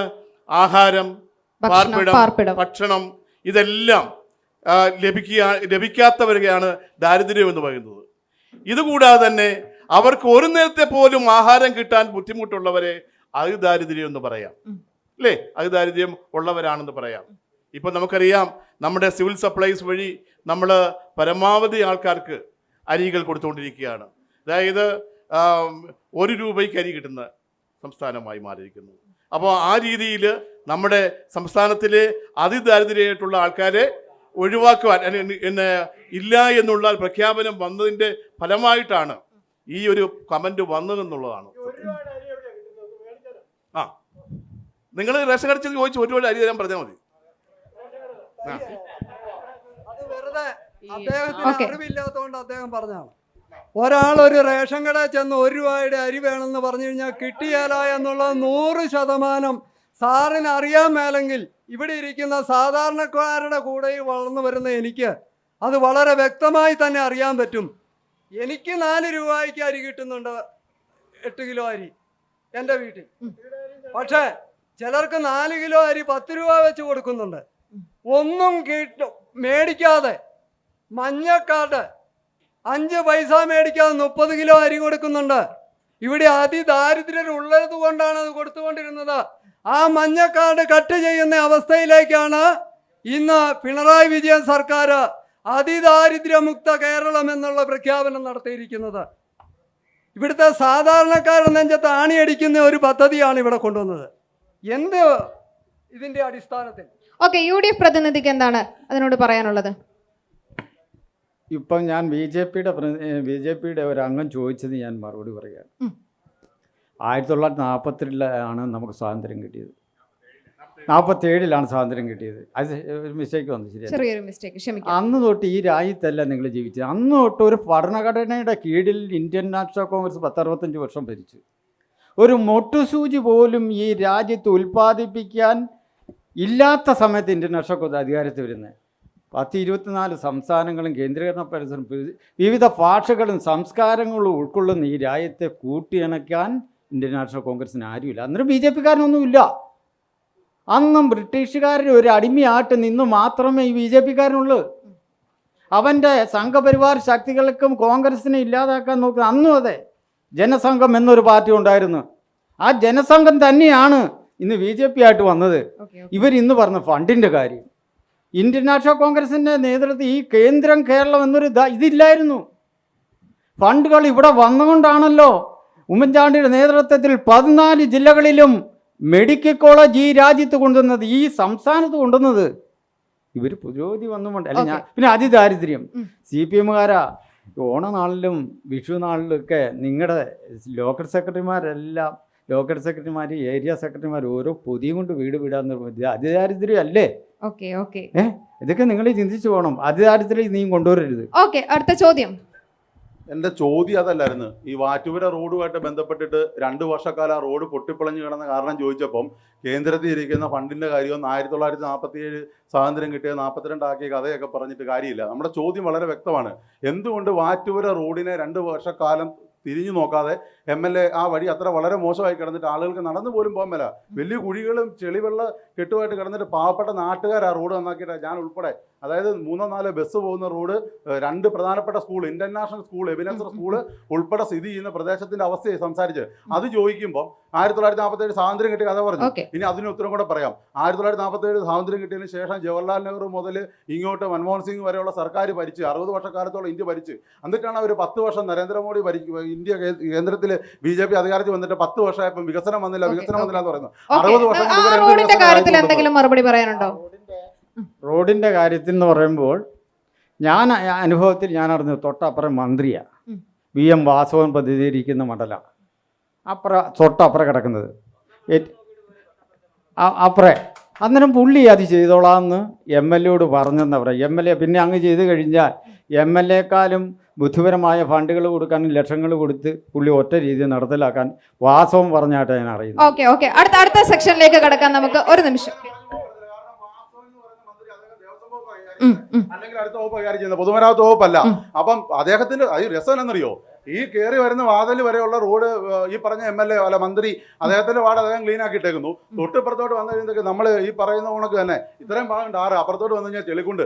അത് വാക്ക് പറയുമ്പോൾ ഇപ്പുറം വരെ ടാർ ചെയ്ത് പോയപ്പോൾ എന്തുകൊണ്ട് ഈ MLA ഇടപെട്ട് എൻ്റെ റോഡും കൂടെ ക്ലിയർ ചെയ്യാൻ സമ്മതിക്കാത്ത? അപ്പം ഉത്തരവാദിത്തത്തിൽ നിന്ന് ഒളിച്ചോടാൻ വേണ്ടി വേറൊരാൾ, ഞാൻ പറഞ്ഞില്ല ഇത് ചർച്ച ചെയ്യുന്നത് ജനങ്ങൾക്ക് വേണ്ടിയാണ്, രാഷ്ട്രീയം ഇത് ചെയ്യാൻ വേണ്ടിയല്ല. ഞാൻ VN വാസവൻ എന്ന് പറഞ്ഞ MLA മന്ത്രിയോ മോശക്കാരനാക്കാനോ, മോൻസിനെ മോശക്കാരനാക്കാനോ, അല്ലെ BJP-യെ വിളിപ്പിക്കാനോ, കോൺഗ്രസിനെ ചീത്തയാക്കാനോ അല്ല, ജനങ്ങൾക്ക് വേണ്ടി സംസാരിക്കുന്നത്. വാറ്റുപുര ഭാഗത്തെ ജനങ്ങൾ കഷ്ടം അനുഭവിച്ചാണ്. ഇല്ലെന്ന് ഇവിടെ ഇരിക്കട്ടെ ഒരാൾ പറയട്ടെ, ഇത് സാറിന് ഇവിടെ പട്ടിത്താനത്തല്ലേ, ഇവിടെ പട്ടിത്താനത്തെ കാര്യം പറഞ്ഞ ആരെങ്കിലും മാറ്റക്കാരുണ്ടോ പറയട്ടെ, അല്ലെങ്കിൽ പഞ്ചായത്തിന്റെ പ്രസിഡന്റ് അവിടെയുള്ള മേഡം പറ വഴി എങ്ങനെയായിരുന്നു? അതിന്റെ കാര്യങ്ങൾ ഒന്നുകൂടെ പറയാമല്ലോ. അവിടെ ഒരു പഞ്ചായത്ത് വൈസ് പ്രസിഡന്റ് ഉണ്ടായിരുന്നു, അതാർക്കും ഇല്ല. ആ വാർഡ് കേന്ദ്രീകരിക്കുന്ന അടുത്ത അവരുടെ വാർഡിലേക്ക് പോകണ പഞ്ചായത്ത് വൈസ് പ്രസിഡന്റ് ഉണ്ടായിരുന്നു. ബ്ലോക്ക് പഞ്ചായത്ത് മെമ്പറാണ്, ജില്ലാ പഞ്ചായത്ത് മെമ്പറുണ്ട്. MLA-ക്ക് ഈ ചെറിയ റോഡുകളിലെ അവസ്ഥ എല്ലാം കൂടെ ചെയ്ത് ഇവരെന്തിനിരിക്കുന്നു? ചെറിയ റോഡല്ല, എല്ലാ റോഡുകളും കാണക്കാർ പൊട്ടിപ്പൊളിഞ്ഞ് കിടക്കേണ്ടത് MLA-യുടെ അങ്ങോട്ട് നിവേദനം വേറെയല്ല. ഞാൻ പറഞ്ഞേ MLA അടുത്ത് ഇത് ഈ പഞ്ചായത്ത് മെമ്പർമാരും ബ്ലോക്ക് പഞ്ചായത്തും ജില്ലാ പഞ്ചായത്ത് മെമ്പർമാരും പ്രതിപക്ഷം എന്ന നിലയിൽ എന്തെങ്കിലും ആക്ഷൻ എടുത്തിരുന്നോ, അല്ലെങ്കിൽ എന്തെങ്കിലും നിവേദനമോ പരാതിയോ കൊടുത്തിരുന്നോ? ഞങ്ങൾ നിവേദനം കൊടുത്തിട്ടുണ്ട്, സാറിനെ കൊണ്ട് സാധിക്കാൻ നിയമസഭയിലും വരുന്നുണ്ട്. ഈ ഫണ്ട് എങ്ങനെ വാസവനുമായിട്ട് ബന്ധപ്പെട്ടിട്ടുണ്ട്. അതായത് 11 പഞ്ചായത്തിലും ഇടപെട്ട 5 കോടി രൂപയാണ് പുള്ളിക്ക് കിട്ടുന്നത്. ഇത് തപ്പിപ്പറക്കി അവിടെയെല്ലാം വരുമ്പോൾ അതിൻ്റെ ഫണ്ടിൻ്റെ കാര്യപ്രാപ്തി കുറഞ്ഞു പോകും. പിന്നെ ഇവരുടെ കാര്യങ്ങളെല്ലാം ലാസായി പോകണം. 2 മാസം കൊടുക്കേണ്ട 5 മാസം കൊടുക്കുന്ന ഒരു ഫണ്ട് 2 മാസത്തിന് ഗവൺമെന്റ് വരും, അന്നേരം ട്രഷറിലേക്ക് തിരിച്ചു പോകുന്ന സമ്പ്രദായം ഇവിടെ നിലനിൽക്കുന്നുണ്ട്. ഓക്കെ, നമുക്ക് അടുത്ത സെക്ഷനിലേക്ക് കിടക്കാം. MLA ഫണ്ട് ഉപയോഗിച്ച് റോഡ് നന്നാക്കാൻ MLAക്ക് സാധിക്കുന്നില്ലെങ്കിൽ എങ്ങനെ ആ MLA പ്രതിനിധാനം ചെയ്യുന്ന UDFന്റെ പ്രതിനിധിക്ക് ഇവിടെ LDFന്റെ മെമ്പർമാരെ അല്ല LDFന്റെ പ്രസിഡന്റിനെ കുറ്റം പറയാൻ പറ്റുമെന്ന് ഞാൻ ഒന്ന് ആലോചിച്ചു. ഓക്കെ, നമുക്ക് അടുത്ത സെക്ഷനിലേക്ക് കടക്കാം. ഇനി ഇപ്പോഴത്തെ ഒരു തെരഞ്ഞെടുപ്പ് അടുത്തിരിക്കുകയാണ്. ഇനി വീണ്ടും അധികാരത്തിൽ എത്തിക്കഴിഞ്ഞാൽ എന്തൊക്കെ വികസനം, നിലവിലുള്ള പോരായ്മകൾ പരിഹരിച്ച് ഏതൊക്കെ മേഖലയിൽ എന്തൊക്കെ വികസനം കൊണ്ടുവരാൻ സാധിക്കും? ഒരു കാര്യം വിട്ടുപോയായിരുന്നു പറയാന്. ആസ്തി വികസന രംഗത്ത് ഏറ്റവും കൂടുതൽ ഈ കാലയളവിൽ നമ്മൾ പഞ്ചായത്തിൻ്റെ പേരിലേക്ക് ആസ്തികൾ സൃഷ്ടിച്ച ഒരു സമയമാണ് ഈ 5 വർഷം. ആയുർവേദ ഹോസ്പിറ്റലിന് വേണ്ടി 50 സെൻറ്റ് വസ്തു, അതുപോലെ തന്നെ നമ്മുടെ അംഗൻവാടികൾക്ക് വേണ്ടിയിട്ട്, ഇതൊന്നും പൈസ കൊടുക്കാതെ ഫ്രീ ആയിട്ട് ജനങ്ങൾ തരുന്നതാണ്. ആസ്തി വികസന രംഗത്ത് അത് കുടിവെള്ള പദ്ധതിക്ക് വേണ്ടിയിട്ടൊക്കെ ഏറ്റവും കൂടുതൽ ആസ്തി വികസന ഫണ്ട് പഞ്ചായത്തിൻ്റെ പേരിലാക്കി തുടർ നടപടി ചെയ്തുകൊണ്ടിരിക്കുന്ന ഒരു പഞ്ചായത്താണ് ഈ 5 വർഷം കൊണ്ട്. ഓക്കെ, ഇനി അടുത്ത വർഷം എന്തൊക്കെ ചെയ്യും? ഇനി ഒരു അധികാരത്തിൽ എത്തിക്കഴിഞ്ഞു കഴിഞ്ഞാൽ എന്തൊക്കെ ചെയ്യും? ഇനി അധികാരത്തിൽ എത്തിക്കഴിഞ്ഞാൽ ഏതൊക്കെ മേഖലയിൽ വികസനം കൊണ്ടുവരാൻ സാധിക്കും? വാർഡ് വിഭജനം ആദ്യമേ അങ്ങ് കളയണം. കാണക്കാരി പഞ്ചായത്തിനെ ഒന്നായിട്ട് കാണണം. പുതിയ നല്ല പ്രോജക്റ്റുകൾ കൊണ്ടുവരണമെങ്കിൽ ആ പഞ്ചായത്തിനെ ഒന്നായി കണ്ടുകൊണ്ടുള്ള പ്രവർത്തനങ്ങൾ, നല്ല നല്ല പ്രോജക്റ്റ് കൊണ്ടുവരണമെന്നാണ് എൻ്റെ അഭിപ്രായം. ഞാൻ മുൻകാലങ്ങളിലും ചിന്തിച്ചതാണ്. പക്ഷേ അവർ ഫണ്ട് വന്നു കഴിഞ്ഞാൽ അതിനെ മുറിച്ച് പങ്കുവെച്ചിട്ടുണ്ട്. എൻ്റെ വാർഡ് എന്ന് പറഞ്ഞ് പോകാതെ പഞ്ചായത്തിന് പ്രാദേശികമായിട്ടല്ലേ പഞ്ചായത്തിന്റെ വികസന പ്രവർത്തനം ഏറ്റവും കൂടുതൽ മനുഷ്യർക്ക് പണി കിട്ടുന്ന ആ രീതിയിലുള്ള പ്രവർത്തനങ്ങൾ കൊണ്ടുവരാനാണ് എനിക്കിഷ്ടം. Okay okay. പിന്നെ ഇനി ഏതെങ്കിലും മേഖല എടുത്തു പറയാനുണ്ടോ? ലാസ്റ്റ് അതുപോലെ തന്നെ ബാക്കിയുള്ള കാര്യങ്ങളൊക്കെ പഞ്ചായത്തിന്റെ ഭാഗത്ത് നിന്ന് ചെയ്തിട്ടുണ്ട്. ഓക്കെ, ഇനി അടുത്ത പ്രതിപക്ഷത്തിലേക്ക് കടക്കുകയാണ്. നിങ്ങൾക്കൊരു അധികാരം ഈ അടുത്ത 5 വർഷം ലഭിച്ചു കഴിഞ്ഞാൽ എന്തൊക്കെ വികസനം ഏതൊക്കെ മേഖലയിൽ കൊണ്ടുവരാൻ സാധിക്കും? ഇവിടെ ആരോഗ്യ മേഖല ആദ്യം പരിപുഷ്ടിപ്പെടുത്തുന്നതിന് വേണ്ടിയിട്ട് ഈ കനാല് ആദ്യം വൃത്തിയാക്കാനുള്ള മാർഗം ഞങ്ങൾ സ്വീകരിക്കും. കുടിവെള്ള പദ്ധതി സ്രോതസ്സുകൾ എല്ലാ വീടുകളിലും പഴയ UDF ചെയ്ത പോലെ തന്നെ എത്തിക്കാൻ ഞങ്ങൾക്ക് പുതിയ ഭരണ സമ്പ്രദായങ്ങൾ നിലവിലും. അതുപോലെ തന്നെ സ്ട്രീറ്റ് ലൈറ്റുകളുടെ ഇന്നത്തെ സ്ഥിതി നമുക്ക് എവിടെ നോക്കിയാൽ സ്ട്രീറ്റ് ലൈറ്റ് എന്ന് നോക്കും ബൾബ് കിടപ്പുണ്ട്. ഹൈമാച്ച് ലൈറ്റുകൾ ടെൻഡർ കൊടുത്ത് കഴിഞ്ഞ പഞ്ചായത്തിരുന്നപ്പോൾ ടെൻഡർ കൊടുത്ത് അവർ ആ ഉത്തരവാദിത്തം ഏറ്റെടുത്ത് തിരുവനന്തപുരംകാരൻ ടെൻഡർ എടുത്താലും അവനെ കൊണ്ട് 6 മാസത്തിനകം ലൈറ്റുകൾ പ്രകാശിക്കാൻ ബൾബുകൾ കൊടുത്ത് അതെല്ലാം കൊടുത്ത് അവനുള്ള സെക്യൂരിറ്റി അല്ല നല്ല രീതിയിൽ പഴയ കാലത്തെ പോലെ ഈ പഞ്ചായത്തിനെ ഞങ്ങൾ തിരിച്ചു കൊണ്ടുവരാൻ ഞങ്ങൾ നോക്കും. സാധിക്കും. അടുത്ത അങ്ങയിലേക്ക് കിടക്കുകയാണ്. അടുത്ത 5 വർഷം ഭരണത്തിലെത്തിക്കഴിഞ്ഞാൽ അടുത്ത 5 വർഷം അധികാരത്തിൽ വരികയാണെങ്കിൽ കാണക്കാരി പഞ്ചായത്തിന്റെ സമസ്ത മേഖലയിലും സമൂലമായ ഒരു മാറ്റം കൊണ്ടുവരുവാൻ ശ്രമിക്കും. അതുപോലെ തന്നെ നമുക്കറിയാം പ്രധാനമായും റോഡിന്റെ വികസനമാണ് അനിവാര്യമായുള്ളത്. അതുപോലെ തന്നെ ഈ കാണക്കാരി മേഖലയിൽ കുടിവെള്ളത്തിന്റെ പ്രശ്നമുണ്ട്. ആ എല്ലാ പ്രദേശങ്ങളിലും എല്ലാ കുടുംബങ്ങളിലും കുടിവെള്ളം എത്തിക്കുക, അതുപോലെ തന്നെ സ്ട്രീറ്റ് ലൈറ്റുകൾ സ്ഥാപിക്കുക, അതുപോലെ തന്നെ വയോജനങ്ങൾക്ക് സന്ധ്യാസമയങ്ങളിൽ ഒന്ന് വന്നിരുന്ന് സംസാരിക്കുവാനും, കാരണം വയോജനങ്ങൾ ഒറ്റപ്പെട്ട് പോകുന്ന ഒരു സംവിധാനമാണ് ഇപ്പോൾ ഉള്ളത്. അവർക്കൊന്ന് മിണ്ടാനോ പറയുവാനോ ആരുമില്ലാത്ത ഒരവസ്ഥയുണ്ട്. അവർക്ക് എന്തെങ്കിലും ഒരു ആശ്വാസം ഉണ്ടാക്കുവാൻ വേണ്ടി അവർക്ക് ഒരു പ്രത്യേക ഒരു കേന്ദ്രം സ്ഥാപിക്കുവാൻ താല്പര്യപ്പെടുന്നു. അതുപോലെ മാലിന്യ നിർമ്മാർജ്ജനം, അതിനിപ്പോൾ നമുക്കറിയാം, ഇപ്പോൾ വിളപ്പിൽശാല പ്രശ്നങ്ങളെല്ലാം നമുക്കറിയാം. ഇപ്പോൾ നമ്മുടെ എറണാകുളത്തെ ഏറ്റവും വലിയ വിഷയമായിരുന്നു ഈ മാലിന്യ സംസ്കരണം. അതിപ്പോൾ ഏറ്റവും ബയോമെട്രിക് ആയിട്ടുള്ള മാലിന്യ പ്ലാന്റ് സ്ഥാപിച്ചുകൊണ്ട് അവിടുത്തെ മാലിന്യം വളങ്ങളാക്കി മാറ്റി എന്ന പ്രക്രിയ നടന്നുകൊണ്ടിരിക്കുകയാണ്. അതുപോലെ തന്നെ നമ്മുടെ ഇവിടെയും ഇതുപോലെയുള്ള പുതിയ പുതിയ സാങ്കേതിക വിദ്യകൾ ഉപയോഗിച്ചുകൊണ്ട് മാലിന്യ സംസ്കരണം നടപ്പാക്കുവാനുള്ള. അപ്പൊ സമസ്ത മേഖലകളിലും നല്ലൊരു വികസനം എത്തിക്കാൻ സാധിക്കും. അടുത്തതായി BJP പ്രതിനിധിയിലേക്ക് കടക്കുകയാണ്. നിങ്ങൾക്കൊരു ഭരണം അടുത്ത 5 വർഷം കാണക്കാരി പഞ്ചായത്തിൽ ലഭിച്ചു കഴിഞ്ഞാൽ എന്തൊക്കെ വികസനം കൊണ്ടുവരാൻ സാധിക്കും? വികസിത ഭാരതം എന്ന പ്രധാനമന്ത്രി നരേന്ദ്രമോദിയുടെ വാക്കുകളെ ഏറ്റെടുത്തുകൊണ്ട് വികസിത കാണക്കാരിക്ക് വേണ്ടി BJPയുടെ മെമ്പർമാരും BJPയുടെ പ്രവർത്തകരും എന്നും ഇവിടുത്തെ ജനങ്ങളോടൊപ്പം ഉണ്ടായിരിക്കും. മുമ്പേ പറഞ്ഞു, കഴിഞ്ഞ UDF സർക്കാർ ഭരണസമിതിയുടെ കാലത്ത് സ്ട്രീറ്റ് ലൈറ്റുകൾ സ്ഥാപിച്ചത്. ഈ കാണക്കാരി പഞ്ചായത്തിലെമ്പാടും സോളാർ സ്ട്രീറ്റ് ലൈറ്റുകൾ സ്ഥാപിച്ചിട്ട് 5 വർഷ ഗ്യാരണ്ടിയുള്ള സോളാർ സ്ട്രീറ്റ് ലൈറ്റുകൾ കഴിഞ്ഞ UDF സർക്കാർ ഭരണസമിതിയുടെ കാലത്ത് സ്ഥാപിച്ചിട്ട് അത് ടെൻഡർ കൊടുത്തതിൽ വരെ കേന്ദ്രത്തിൽ മൻമോഹൻ സിംഗിൻ്റെ സർക്കാർ ചെയ്ത അതേ അഴിമതിയാണ് ഈ കാണക്കാരി പഞ്ചായത്തിൽ നടന്നത്. 2.5 ഇഞ്ച് പൈപ്പ് സ്ഥാപിക്കേണ്ട സോളാർ സ്ട്രീറ്റ് ലൈറ്റിൻ്റെ പൈപ്പുകൾ 2 ഇഞ്ച് പൈപ്പും 1.5 ഇഞ്ച് സ്ഥാപിക്കേണ്ടടുത്ത് 1 ഇഞ്ച് വിട്ട് സോളാർ സ്ട്രീറ്റ് ലൈറ്റുകൾ സ്ഥാപിക്കുകയും 5 വർഷം ഗ്യാരണ്ടിയുള്ള സോളാർ സ്ട്രീറ്റ് ലൈറ്റുകൾ ഒരു വർഷത്തിനകം കണ്ണ് ചിമ്മിയിട്ട് പോലും തിരിഞ്ഞു നോക്കാത്ത ഒരു ഭരണസമിതിയായിരുന്നു അന്നും ഉണ്ടായിരുന്നത്. അതിനുശേഷം വീണ്ടും വന്ന കാര്യത്തിലും LDF ഭരണസമിതി വന്നു കഴിഞ്ഞപ്പോഴും കാണക്കാരി പഞ്ചായത്തിലെമ്പാടും പോസ്റ്റ് മുഴുവൻ LED ലൈറ്റുകൾ ഇട്ടു. 1 ഇയർ വാറണ്ടിയാണ്. 1 വർഷത്തിനകം കേട് വന്നു കഴിഞ്ഞാൽ മാറ്റേണ്ട ലൈറ്റുകളാണ്. കഴിഞ്ഞ ജനുവരിയിലും ഫെബ്രുവരിയിലും മാർച്ചിലുമായിട്ടിട്ട സ്ട്രീറ്റ് ലൈറ്റുകൾ ഇന്നും കത്താതെ കിടക്കുന്നു. ഇത് നന്നാക്കുവാൻ ഇവിടുത്തെ LDF ഭരണസമിതി ഒരു നിലപാടും എടുത്തിട്ടില്ല. ഞങ്ങൾ അഴിമതിരഹിതമായി ജനോപകാരപ്രദമായ പദ്ധതികൾ നടപ്പിലാക്കുമെന്ന് മാത്രമല്ല, മുമ്പേ പറഞ്ഞ ജൽജീവൻ മിഷൻ പോലെയുള്ള പദ്ധതികൾ, അല്ലെ ആയുഷ്മാൻ ഭാരത് പോലെയുള്ള പദ്ധതികൾ, അതുപോലെ കേന്ദ്ര ഗവൺമെൻറ്റിൻ്റെ പദ്ധതികൾ, ഇവിടെ LDF സർക്കാരാണ് UDF ആണെങ്കിലും അട്ടിമറിക്കുന്ന കേന്ദ്ര സർക്കാരിൻ്റെ പദ്ധതികൾ ജനങ്ങളിൽ എത്തിക്കുവാൻ വേണ്ട നടപടികൾ സമയബന്ധിതമായി തീരുമാനിച്ചുകൊണ്ട് ഈ വികസിത ഭാരതം എന്ന ലക്ഷ്യം വികസിത കേരളത്തിലൂടെ വികസിത കാണക്കാരിയിലൂടെ മുന്നോട്ട് പോകുവാൻ BJP പ്രതിജ്ഞാബദ്ധമാണ്. ഓക്കെ. അപ്പോൾ ഇന്ന് ചർച്ചയിൽ പങ്കെടുത്ത നിങ്ങൾക്ക് ഏവർക്കും നന്ദി അറിയിക്കുകയാണ്. കാണക്കാരി പഞ്ചായത്തിന്റെ കഴിഞ്ഞ 5 വർഷത്തെ വികസന നേട്ടങ്ങളും കോട്ടങ്ങളും, ഇനി അധികാരത്തിൽ എത്തിക്കഴിഞ്ഞാൽ എന്തൊക്കെ വികസനങ്ങൾ നമ്മുടെ പഞ്ചായത്തിനായിട്ട് കൊണ്ടുവരും എന്നൊക്കെ നമ്മളിപ്പോൾ കേട്ടു. നമ്മുടെ പ്രതിനിധികളെല്ലാം നമുക്ക് വാഗ്ദാനങ്ങൾ തന്നിട്ടുണ്ട്. അതെല്ലാം നിറവേറ്റാൻ സാധിക്കട്ടെ എന്ന് ഞാൻ ആശംസിക്കുന്നു. കാണക്കാരി പഞ്ചായത്തിലെ പോരാട്ടം ഇവിടെ അവസാനിക്കുന്നു. ആലപ്പാട് ഗോൾഡ് ദൃശ്യ പോരാട്ടം 2025 ചിത്രീകരണവുമായി അടുത്ത പഞ്ചായത്തിൽ കാണാം. നമസ്കാരം.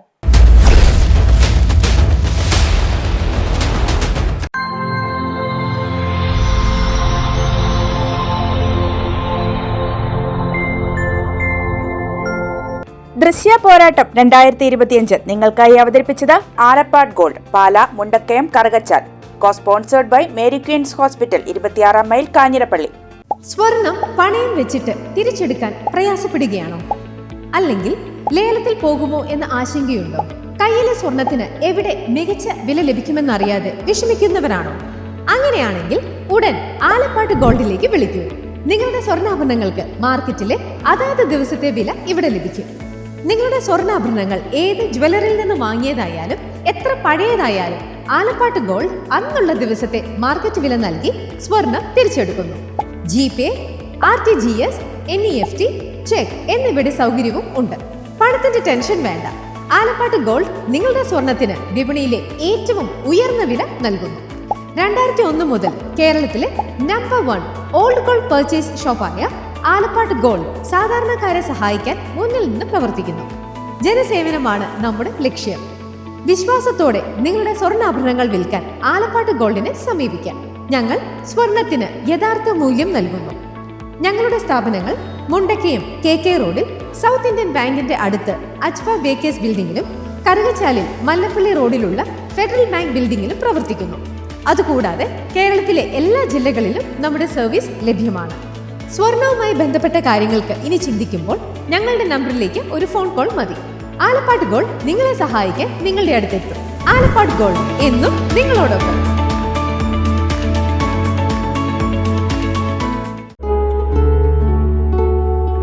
Mother soothes, Mother cares, Mother protects, Mother finds always reason to smile. Mother stands up for you for everything.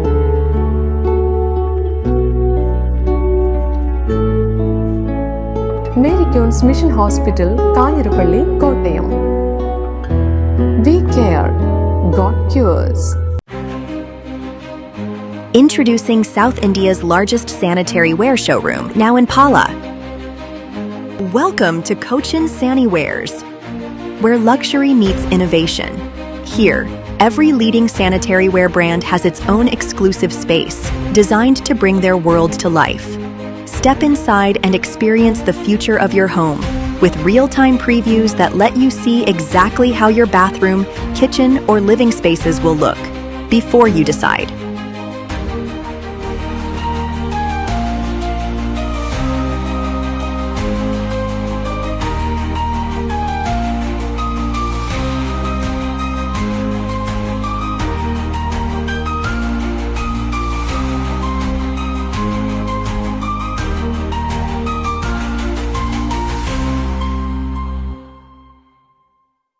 കൈകളുടെ അലങ്കാരങ്ങൾക്ക് പരിശുദ്ധ സ്വർണത്തിന്റെ പൊൻപ്രഭയേകാൻ മലബാർ ഗോൾഡ് ആൻഡ് ഡയമണ്ട്സ് നിങ്ങൾക്കായി ഒരുക്കുന്ന ബാംഗിൾ ഫെസ്റ്റ്. സമാനതകളില്ലാത്ത ഏറ്റവും പുതിയ ഡിസൈൻ വളകൾക്കൊപ്പം ട്രഡീഷണൽ വളകളുടെ അത്യാകർഷകമായ കളക്ഷനുമായി ഒക്ടോബർ 17 മുതൽ 24 വരെ ഞങ്ങളുടെ തൊടുപുഴ ഷോറൂമിൽ വരൂ. മനസ്സിനിണങ്ങിയ സ്വർണം മിതമായ വിലയിൽ സ്വന്തമാക്കുന്നതിനൊപ്പം അലങ്കാരങ്ങളുടെ പൂർണ്ണത അനുഭവിച്ചറിയാൻ മലബാർ ഗോൾഡ് ആൻഡ് ഡയമണ്ട്സ് നിങ്ങളേവരെയും സ്വാഗതം ചെയ്യുന്നു.